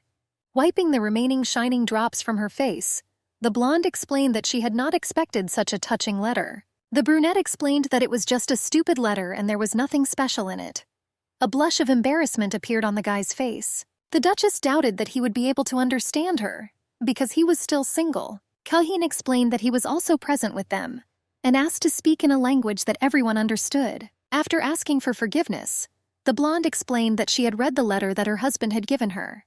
The foreigner was surprised that the blonde's husband had not said everything in person. The blonde asked if the girl's husband was a bad person. Ignette refuted her friend's suspicions and explained that she had never seen her husband's face. The blonde explained that Hertz had to work overtime because of the situation. He asked how the girl could not see her own husband. The Grand Duchess explained that her husband was participating in a military campaign on the orders of the Emperor. Ignette explained that they had a wedding ceremony, and that was the end of it. A sly smile appeared on the foreigner's face. The brunette explained that Kahin should clear his clouded mind. Kahin asked who the guy was to order him what to do. The Grand Duke's rage almost made him reveal who he really was. The boy reminded himself that he was a simple, proven man. A man without a name who serves Ignette in place of her husband. The blonde reminded that they had been in 8 different positions.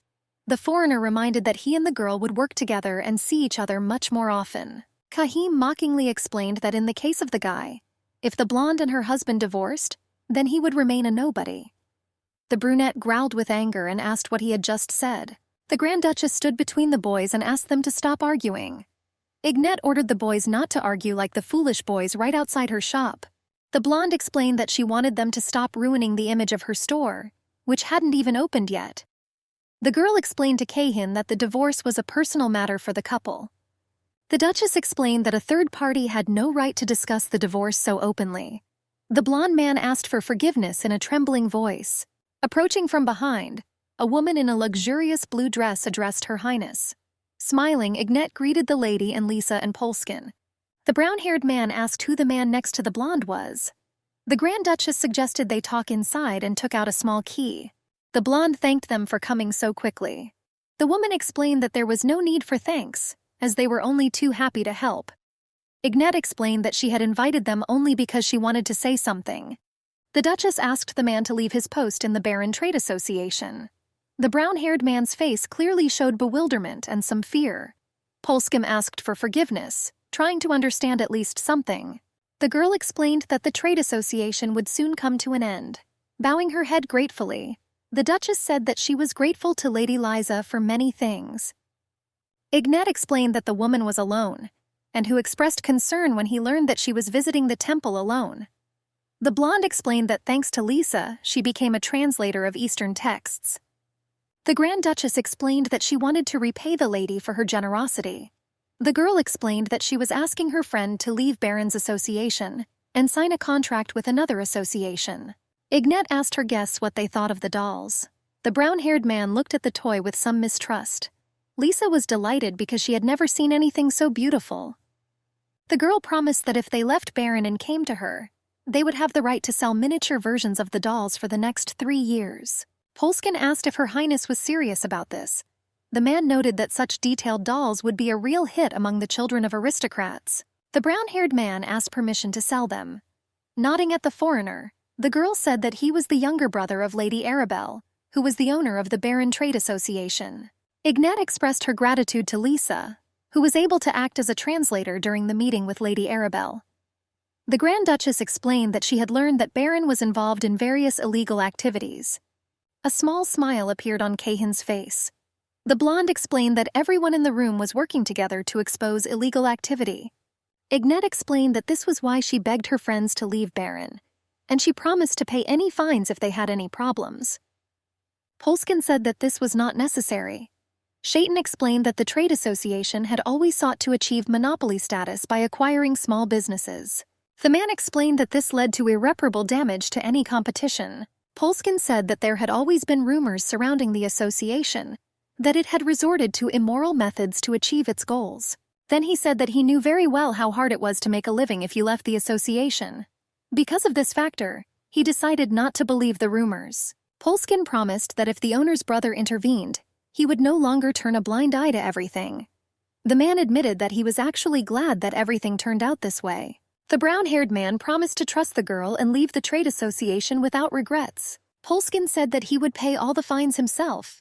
The girl was surprised by such a statement from the brown-haired man. Ignat had included Polskin's sanctions in her expenses in advance. The Duchess realized that if Polskin paid the sanctions fines himself, she would have some extra money left over. The girl realized that she could use these funds for the next step of their plan. Ignat sincerely thanked the guests and asked them to take the signed documents to the second floor. Bowing, Lisa thanked the girl for the opportunity. The Duchess asked if Keihin was ready for the next step. The brunette asked with displeasure whether the girl was going to go out with the foreigner. The Duchess did not hesitate to remind that a foreigner could not independently conduct a conversation with people, because an interpreter was needed there. Pomraknev Hertz said that he would go with the lady. The blonde began to doubt whether this was a good idea. The attorney said that he would go with them. The foreigner thanked her for her concern and noted that it was unnecessary. But in Ignat's soul, the hope that the boys could get along did not fade. Throwing the documents on the table with force, the blonde ordered the guy to sign the securities immediately. A little taken aback, the blonde asked how the foreigner could behave like that. The guy reminded that Keihin was the brother-in-law of the Baron Trade Association. The blonde took the document with trembling hands. The guy's hands were shaking violently, and his face was quickly covered in beads of cold sweat. The blonde noticed that the paper was an agreement to cancel the contract. The guy explained that there was no way he could sign it. The blonde asked if the foreigner knew the price he would have to pay. Hertz once again added a humorous phrase. The brunette was completely calm, despite the tense situation. Cahin insisted that the guy was obliged to sign the contract immediately if he didn't want to lose 2 limbs. He explained that even if he wanted to, he couldn't pay the fines because he didn't have that kind of money. Hertz recalled that he had recently made a considerable amount of money from the deal. The attorney asked how he could claim that he could not afford to sign the contract. The blonde asked the boy if he understood how many people's well-being depended on this contract. He explained that he was also a victim. He said that the Baron offered the services of a prostitute and he agreed. The guy shared that Cast used this against him, accusing him of using the services of a kidnapped woman. The blonde said that he was threatened to report to the police if he did not sign the contract. The guy explained, screaming, that he had been set up. The foreigner realized that the situation was worse than expected. Cahin realized that this guy was just as much of a scumbag as the rest. The brunette noticed that the foreigner was too quiet, which was not like him. Darren advised the gentleman to help. The magical item assured that Cahin's mind was clouded with rage at the thought of what his sister had gone through. Hu explained that the blonde was trying his best to hold back. Hertz stood up abruptly from the couch and ordered the guy to sign the document immediately, and assured him that they were ready to lend him money if the guy really needed it. The attorney offered the blonde if he really needed it. The brunette said that he would have to return the money with interest. With a trembling voice, the guy asked how he could earn the money. Hertz explained that this was not his problem. Shaitan explained that in the boy's place he would have accepted the offer, because it was his chance to stay alive. The attorney revealed the secret that Cast would soon be called to court. Hertz said that everyone who was connected with the Baron would face punishment. Brunet assured that if he wanted to have the slightest chance of mitigating the sentence, he would need to immediately cut all ties with that association. Hertz suggested that the blonde man stand at the witness stand and try to pretend that he regretted what he had done. The blonde man asked him in a trembling voice if he wanted him to admit his guilt in court directly. The guy explained that he couldn't do that, penetrating the blonde with a suspicious look. The attorney explained that if he did not agree, his hands would remain in place, and his head would separate from his body. Cold sweat was running down the blonde's face, and after long negotiations, the guys were sitting in a cozy carriage. The attorney said that another stop awaited them. He asked what had happened to the foreigner's face. Tucking his long locks behind his ear, Cahin said he had not expected him to intervene in the conversation. The foreigner sincerely thanked Hertz. Standing on the balcony, the girl wondered if her attorney would come to her that day. The blonde peered into the night sky and realized that she shouldn't rely on the guy so much. The Duchess turned around and saw Hertz and asked how long he had been standing behind her. The brunette laughed and assured her that he had just arrived and was about to inform her about it. The guy asked if it was a good time to visit. Ignette answered positively and asked how everything went. The brunette asked the lady not to worry and assured that everything went well. The guy turned away, seeing the girl in a short robe. Hertz's face turned a little red from embarrassment. The guy said that they had already set up all the traps for the association. The attorney explained that the lady should not have concentrated on her other duties. The guy suggested that she was busy before the store opened. The Duchess thanked him and admitted that he was right. He said he couldn't come to the store opening. There was some sadness in his amber eyes. Ignette assured him that he didn't have to come. The guy said he had a gift for the lady. He took a small box of sea blue color from his pocket. The brunette said that the gift was personally from him. Ignette noticed that he spoke rather strangely. Hertz asked the girl to open the box as soon as possible. Emerald eyes lit up when the Grand Duchess saw the seal of the Ascalon family. The guy asked if the girl liked his gift. The blonde reported that the seal was undoubtedly beautiful. However, the Grand Duchess was sure that she needed the approval of the family to use the seal. Pokrasnev Hertz reported that approval had already been given. The girl explained that the appearance of this decoration made her think that the Grand Duke had recognized her as his wife. For a few moments, Ignette was lost in her memories. The blonde remembered that not a single husband from her past life had ever treated her with such respect. The attorney anxiously asked if everything was all right with the lady, who had been frozen for a few moments. The blonde lied that she was worried about Lady Arabelle. Ignette was genuinely worried that Cast might take his anger out on his wife. The brunette assured her that everything would be fine with the girl. The guy reminded her that the deal with Cahin was still at stake. Hertz explained that as long as things stood like this, the Baron would not lay a finger on the foreigner. The Grand Duchess reassured herself that as long as Castus needed Arabelle, she would be safe. The Baron noticed that his assistant could do nothing. Filthy curses came out of the gentleman's mouth. Cast reminded him that the association's reputation was tarnished by ridiculous accusations that they ran brothels. The blonde said that idiots were trying to cancel the deals, afraid that their names would be blackened as well. Cast asked who was spreading all these bad rumors. Shaitan reported that everyone who broke the deal paid fines. Losing his temper, the Baron hit the man in the face with all his might. Small drops of blood trickled down the thin face of the loyal servant. Cast asked if he understood that the fines were one time. Covering the bleeding wound, the brown-haired man asked the Sir to forgive him. The Baron asked his subordinate to try to bribe the police. The blonde realized that everything could have turned out differently if the captain had not been so stubborn. Cast recalled that the bribed officials kept complaining that they didn't have enough, since they had to deal with new bosses.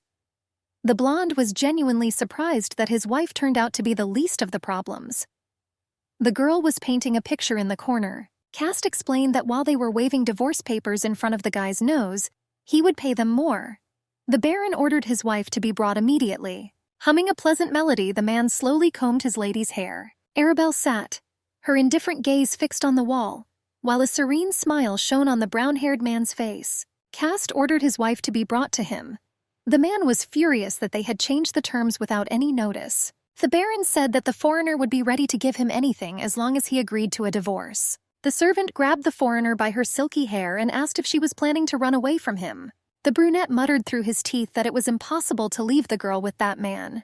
He asked what exactly he said that made her want a divorce so suddenly. The man whispered that Cast was useless because he had no idea what he had to go through to carry her. Arabelle remembered every detail of what her husband's servant had said. The girl had lived in this estate long enough to understand the man's thirst for power. The brown-haired man whispered that the foreigner was his doll, and he would never be able to find such a perfect toy. The girl realized everything from the crazy look and dirty touches. Arabelle knew that physical violence awaited her on the orders of her husband. She trembled with her whole body, clutching the hem of her dress, and dreamed of running away. Arabelle knew she had to endure it a little longer for her brother, for those girls, and for Ignette. The blonde could have looked away, but she didn't do it to help the captive. Arabelle decided not to run away from such a painful problem. A little taken aback, the Baron asked what his wife had just said. The blonde asked him again if he had heard her. Arabelle, without hesitation, said that she would not divorce him. A crowd of onlookers gathered outside Ignette's shop. The girls were excited about the opening of the shop, which had recently removed all its fences and installed a new and bright sign. People were extremely surprised that such beauty was hidden behind the old boards. Someone in the crowd suggested that it was one of those shops that pretend to be mysterious at first, but in the end are nothing special. Smiling politely, Isaac greeted the guests at the Nettie clothing store. The crowd rushed into the newly opened shop. The blonde asked Milady to look at the flow of customers. Ignette was delighted that she had managed to arouse enough interest in people to be surprised by the discovery. The Duchess knew that she had to make her guests want to stay. Taking a deep breath, one of the visitors noticed that the air in the store was completely different. The girl realized that she could try on clothes as much as her heart desired.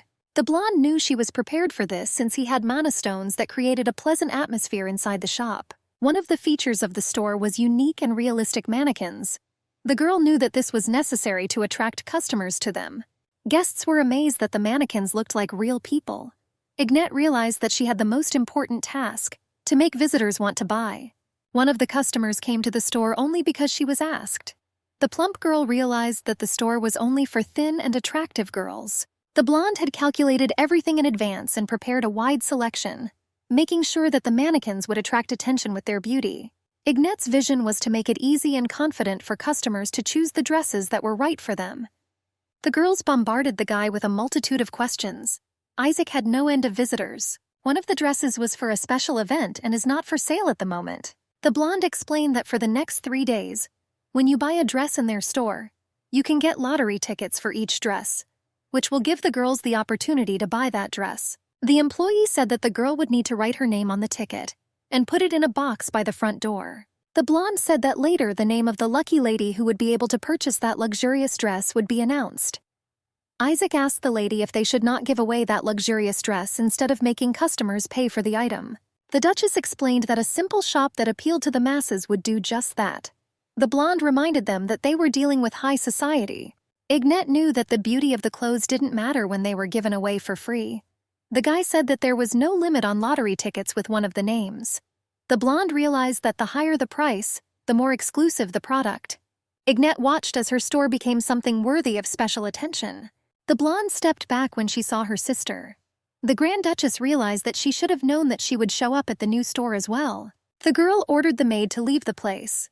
The blonde did the main task and made sure that the opening was successful. Kahin ran up to the Grand Duchess. The guy's face was pale and there were dark circles under his eyes. His once silky and snow-white hair was unkempt and disheveled. The foreigner apologized for coming without warning. The blonde said he didn't know who else he could turn to for help. The rain slowly trickled down the carriage windows. The girl sat, thinking about her conversation with Kahin. When Ignat calmed him down and asked him to take a deep breath, he told her that he was heading to a business meeting with Cast, which was scheduled for that day. The foreigner claimed that the Baron told him there would be no divorce and did not allow him to see his sister. Kahin said that he allegedly did not know what to do if something happened to his sister. It turned out that they were not prepared for this change. Until this moment, the Duchess was sure that the Baron would feel cornered and accept Kahin's offer. The blonde assumed that Cast's plan was to blackmail her into getting more in exchange for a divorce. The girl shuddered at the thought that something might have happened to Arabelle. Seeing the lady's face, Lena asked if everything was all right with Her Highness. The blonde's face was pale, and drops of cold sweat were slowly running down her body.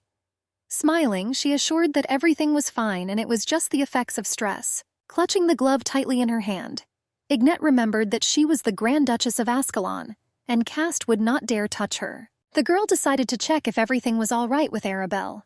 The Duchess wondered if Hertz was busy. The rain fell from the sky in heavy drops. The events dynamically moved to a luxurious royal palace, which was surrounded by hilly terrain. Bowing, the Duke announced that he had arrived to request an audience with His Majesty Alexander. The thunder rumbled behind the window shutters. A sharp bolt of lightning struck, illuminating the blonde's grinning face. The king noted in a businesslike manner that he and Heinz had not seen each other for quite a long time. The empire and principality had a long-standing tradition. After the heir turned 7, he was sent to the capital until he came of age. Heinz's father always insisted that he not reveal his abilities to the emperor. The brunette realized much later that it was not the emperor he should have been wary of. The crown prince immediately turned his attention to Eliza's little son. The boy realized that he should have been wary of 20-year-old Alexander Baron. The king ordered the Grand Duke to come closer. The blonde suggested not to cross the line. Bowing his head, the brunette noted that it was self-evident. Alexander asked to be informed about the progress in the Black Forest. The blonde explained that in the boy's place he would have finished everything long ago thanks to magic. The prince wondered why there was still no progress with the Grand Duke, the master of the sword. Heinz sincerely apologized for not living up to His Highness's expectations. The brunette claimed that he had worked hard day and night. The guy assured that there were too many monsters. The king asked him if he was sure that was the reason. The blonde suggested that the Grand Duke was surrounded by lazy people who did not respect the chain of command. The Grand Duke reported that His Highness was wrong. The king reminded him that he had given the boy permission to get rid of everyone who was dragging the operation down. Alexander asked if anyone could be replaced. Laughing, the blonde explained that he was only joking. The guard winced, noticing the expression on His Highness's face. The king remembered that the brown-haired man had sent an attorney to his wedding. Heinz explained that he was too busy with the campaign and could not attend the ceremony in person. The blonde wondered if it had anything to do with the fact that he simply wanted nothing to do with the marriage the king had arranged for him. His Highness's eyes were blazing with rage. The Grand Duke denied it and insisted that he would not dare to do such a thing. The king ordered to prove that the brunette's words were not a lie. Heinz asked what His Majesty wanted as proof. After thinking for a bit, the blonde suggested that the best proof would be children.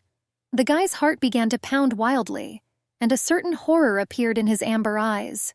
The pulsation echoed in his ears. Alexander asked the brunette to have a child and send it to the palace. The blonde promised to raise his child with the same care and love with which he raised the boy. Laughing, the king explained that he was very sorry, because children did not appear in one day. Wiping away tears from hysterical laughter, the blonde wondered what her loyal general should do. The king announced that he was planning to throw a party in honor of the brunette's engagement. Alexander explained that he had hoped that the couple would arrive hand in hand. Bowing, Heinz said that it was difficult for him to express his gratitude in words. The king promised to provide the boy with a portal so that he could return home. Darren noticed that the gentleman's conversation had gone relatively well. The Grand Duke sarcastically remarked that no one had died this time. The boy noticed that the king treated him the way children treated animals. The blonde noticed that the boy was still alive.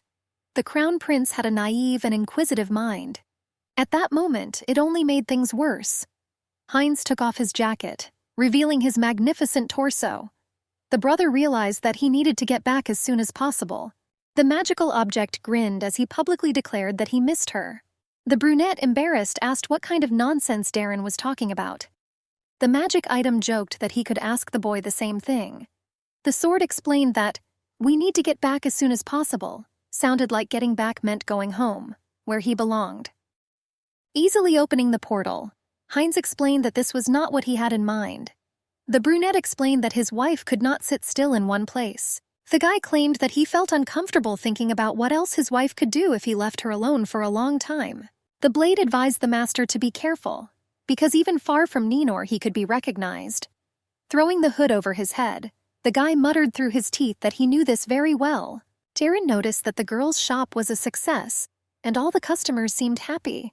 The Grand Duke explained that he knew this perfectly well even without Darren's speech. Entering the luxurious boutique of the spouses, Hertz tried to find his chosen one with his eyes. Smiling, Cast couldn't believe that they hadn't seen Her Highness since the party. The Baron asked if she wanted to see him. Smiling tensely, Ignette said she was glad to see them. The blonde man asked her if she liked the sweets he had given her. She insisted that she had been enchanted by the decor of the man's house and had completely forgotten herself. Laughing, Cass thanked the girl for her kind words. The Grand Duchess was not going to fall for the same trick twice. The man asked what had brought her to him. The girl said that she intended to sell something, but she did not know any other association. The blonde realized that when there were many people around, she was safe. Cast noted with interest that she had made an excellent decision. The man did not hesitate to assure her that his association was the best in the Empire. Having met the hypocrite face to face, the blonde began to feel very nauseous. Ignette could still taste the blood on her tongue and her breathing was tight. The blonde was still reliving the memory of feeling her insides rapidly decomposing. Cast asked what she wanted to sell so much. The Grand Duchess's eyes were clouded with memories. She saw that terrifying smile of her husband, which she saw last before his death. Ignette reminded herself that she had someone who would protect her. The blonde asked Lena to show the man their creation. The Grand Duchess knew that for Arabella's sake she could not retreat. After the maid opened the box, a hypocritical smile appeared on the blonde's face. And surprise appeared in the Baron's eyes that he had been brought a simple doll. The girl explained that the toy was not simple, but could move each of its limbs, just like a person. The man admitted that it was beautiful, but of inferior quality to other products his association sold. Cast explained that dolls are generally perceived as nothing more than children's toys. The blonde realized that he was lying and wanted to squeeze more out of her. The Grand Duchess apologized for wasting his time with third-rate goods, the girl assured, as if she sincerely hoped that she would be able to find another trade association. The man stopped Ignat, explaining that he had not finished yet.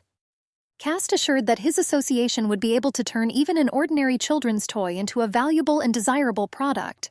The man suggested discussing the contract immediately. The blonde agreed to this condition. The girl asked if he would call Lady Arabelle. Bewilderment was visible in his brown eyes. Ignette admitted that she came to his association because she wanted to do business with that one. The Grand Duchess did not know whether he was such a savvy businessman that he would cancel their deal. The blonde said she was delighted by her beautiful long flowing locks and piercing eyes.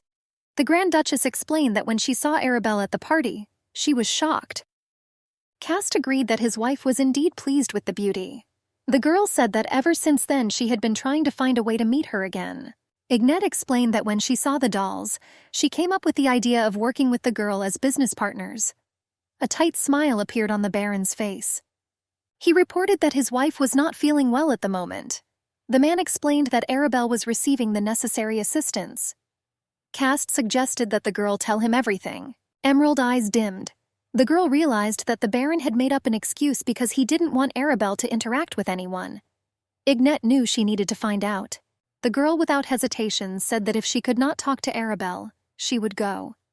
Quickly stopping the blonde, he explained that he would send a message to the girl as soon as his wife returned. The man suggested sitting down and discussing all the details. Ignette asked if he had promised to do so.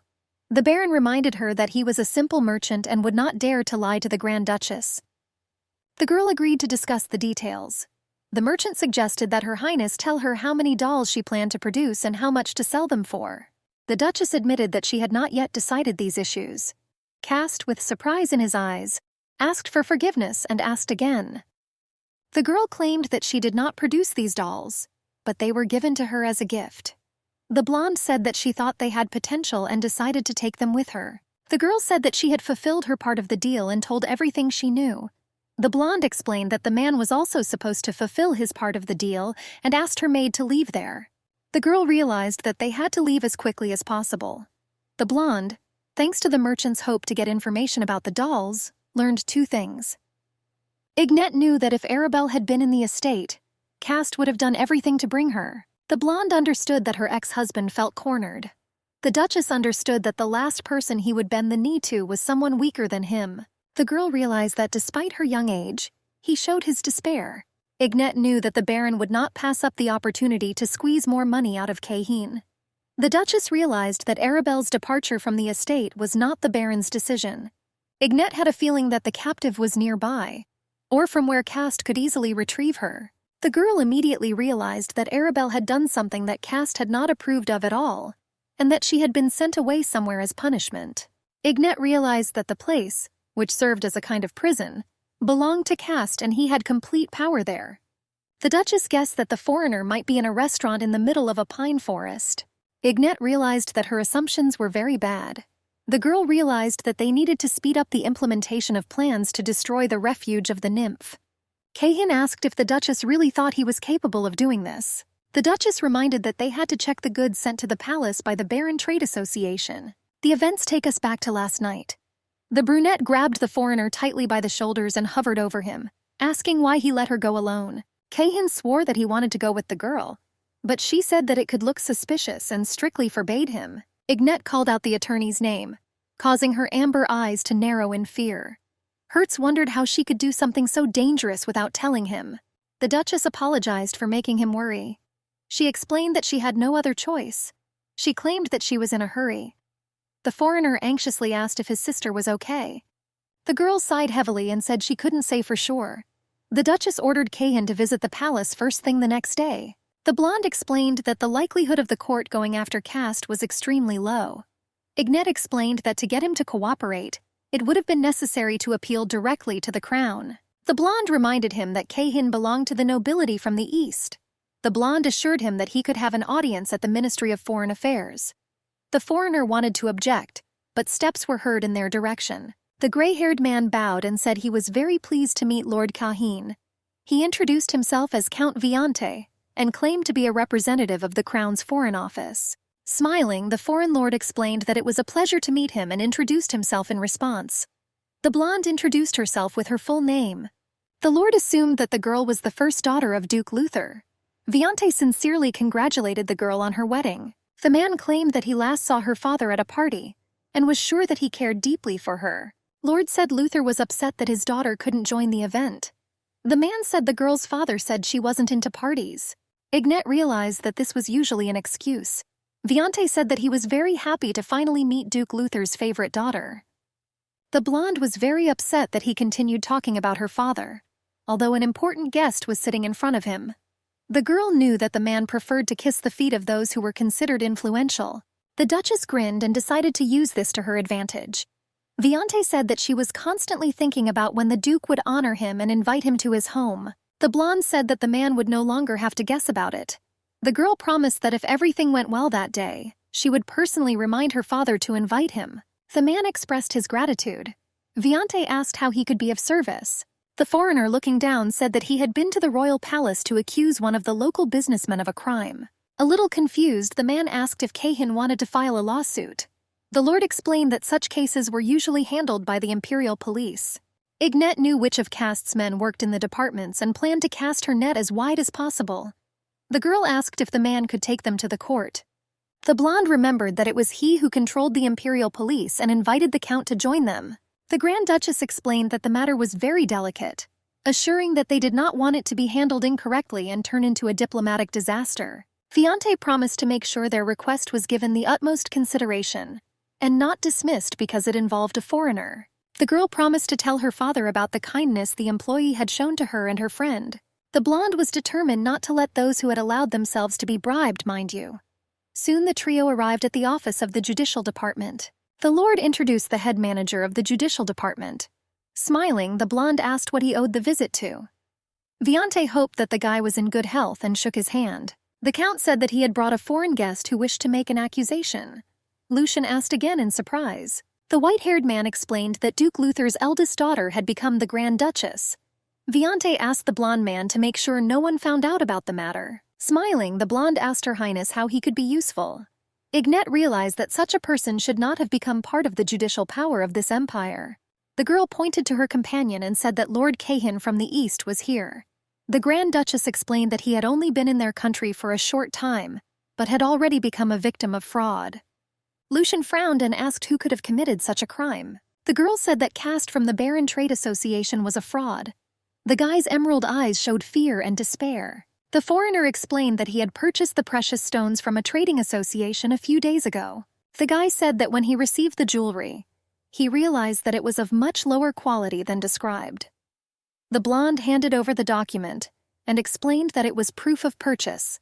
Viante promised to take the necessary measures. The blonde asked if the foreigner was sure that the transaction had been made between him and the Baron Trade Association. Lucian explained that they could not confirm this with this paper. The guy was sure that the clients would not be able to prove the low quality of the purchased gemstones. The blonde man said they didn't have enough evidence to bring charges. The girl's eyes filled with anger as she realized he was trying to protect the trade association. Viante asked if they should at least investigate the matter. Ignette realized that the man was right, considering that the request had come from a person of nobility. And even though there was little evidence, standard procedure was to open an investigation. Lucian smiled and asked if they knew that Barons Trading Association enjoyed the trust of the crown. Ignette realized that the guy wanted to hush up the matter without even looking into it. The girl guessed that the blonde was clearly hiding something. Lucian explained that if the Emperor found out about this, it would be a big problem. The boy advised that it would be best to contact the trade association directly first. The Grand Duchess was glad the boy had reacted that way, because the paper had only been a distraction. They had forged the document quickly before going there. A trembling hand held a luxurious snow-white pen with a golden handle. Hertz asked what exactly the guy's people did in terms of doing business with the Baron Trade Association. The blonde man's voice trembled as he explained that they were merely middlemen. The guy said that they delivered gold and copper that was mined in the mines and sent to the jewelry factory by trade associations. The businesswoman said that the factory made the requested products from the metals and sent them back to the palace. The Grand Duke immediately realized that this was nonsense. The boy knew full well that the Baron Trade Association was supposed to put only gold bars in the yard. The brunette realized that the guy really looked like a simple middleman who knew nothing about the details of the transactions to the palace. The guy claimed that everything was exactly like that. Ignette looked down and noticed that there was indeed something wrong with the blonde's story. The girl wondered how a simple transaction for metal mining could be accompanied by the imposition of intimate services on clients. The Grand Duchess could not understand why Cast had to take such a risk and threaten these people. The blonde noticed that at first glance it seemed like it was just a regular scam to get as much profit as possible. Ignette noticed that Cast was trying to do something completely different and was creating a scapegoat for himself. The blonde explained that if you were to hire a subcontractor to take on all the responsibility. The girl assured that with this move the Baron could easily shift most of the blame from himself. Hertz asked if the girl meant that Baron had committed a criminal act against the crown. The girl sighed heavily and explained that she could not confirm this, but suggested that their guesses could be true. The girl suggested that the man check the quality of other goods provided by the association. Laughing, Lucian said that there was no need for this. The blonde said that all the goods underwent a mandatory thorough check before being delivered to the palace. The guy said that they trusted Cast with the quantity and even the weight of the products. The blonde laughed and reminded him that he hadn't mentioned checking the metal's purity. Lucian snapped that they weren't going to investigate the trade association. The guy said they weren't going to test the gold for purity. Ignette asked the gray-haired man not to say that he still wasn't convinced that her assumptions were a lie. Bowing low, Viante reported that the girl's suspicions were confirmed. The man said that after they melted the ingot in a carefully controlled environment, they found copper impurities weighing about 4 kilograms. The Lord explained that at 14 kilograms, it worked out that Baron's association received 1 valuable bar for every 4 bars. Lucian, noticeably nervous, suggested that this could only happen with the ingot they were checking and suggested checking the rest. Smiling, the Grand Duchess advised the man not to agree to the deal. The girl explained that there was no point in wasting any more time. Ignette asked if the blonde needed time to cover up all the evidence. The guy laughed and asked not to joke like that. The blonde asked to find the head of security and immediately find the swindler who was responsible for this matter. He bowed and accepted the sir's order. The girl realized that Lucian had decided to quickly tuck his tail between his legs in case he got into trouble. The brunette promised to immediately arrest the head of the Baron Trade Association. With horror in his eyes, Lucian asked again. The boy explained that he only meant the one responsible for the gold. Brunet said the transaction was between the Trade Association and the Crown, and all liability rests with the Trade Association. The guy explained that Caste, being the head, should not shift everything to his subordinates. The head was obliged to bear severe punishment for trying to deceive the Crown. Viante did not stand on ceremony with such a matter. Ignette noticed that the black-haired officer seemed to be just waiting for such an opportunity. The girl suggested that the officer could have been a witness to fraudulent actions. The blonde suggested that he had personal scores to settle with Caste, or simply remained loyal to the Crown. The girl realized that in any case it would be to her advantage. Ignette understood that she could not relax her vigilance yet. The Grand Duchess was sure that there were still many people who would be ready to do everything to stop them. The girl assumed that the real battle was just beginning. Hertz asked how everything went with the lady. Smiling, the blonde said that the police would soon arrive at the Caste estate. The attorney asked where Cahin was. Ignette explained that he had given the necessary details of his testimony to the judicial department. The blonde said that they should hurry to the nymphs' refuge before word spread throughout the city. The girl was terrified to imagine what the worker could have done to the victims to hide evidence from the police. Brunette claimed that Caste had people he had bribed even among the police. Hertz asked if they really shouldn't be present at the arrest. The Grand Duchess insisted that everything would go well. The blonde reported that everyone in the office had witnessed the affair. Ignette explained that powerful but corrupt individuals would never sacrifice themselves. The girl knew that loyalty bought with money tended to be extremely fragile. The blonde insisted that if the corrupt employees did anything, the situation would only get worse for them. Ignette reported that the head of security seemed like a very reliable person to her. The attorney asked hesitantly if this was the first time the girl had met him. The Grand Duchess said that time was not always a factor when it came to trust.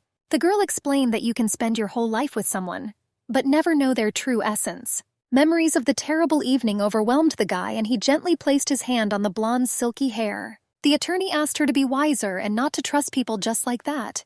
The brunette explained that there were many liars in the world. Ignette was aware that the boy's large hand patting her head was a gesture that could be considered rude and inappropriate. Hertz assumed that everyone had their own reasons. Interrupting him, the blonde said that she understood him completely and promised to be careful, with whom it was already possible to be rude and not seem so, because she realized that he showed his sincere care and concern for her. The cold light of the stars illuminated the two silhouettes. The blonde standing by the door nodded confidently. Hertz, without wasting a second, kicked the door open. Horror and fear flashed in his amber eyes. The attorney, without holding back his emotions, asked what could have happened in the establishment. The luxurious carpets were soaked in blood, and the lifeless body of a worker lay face down on the table.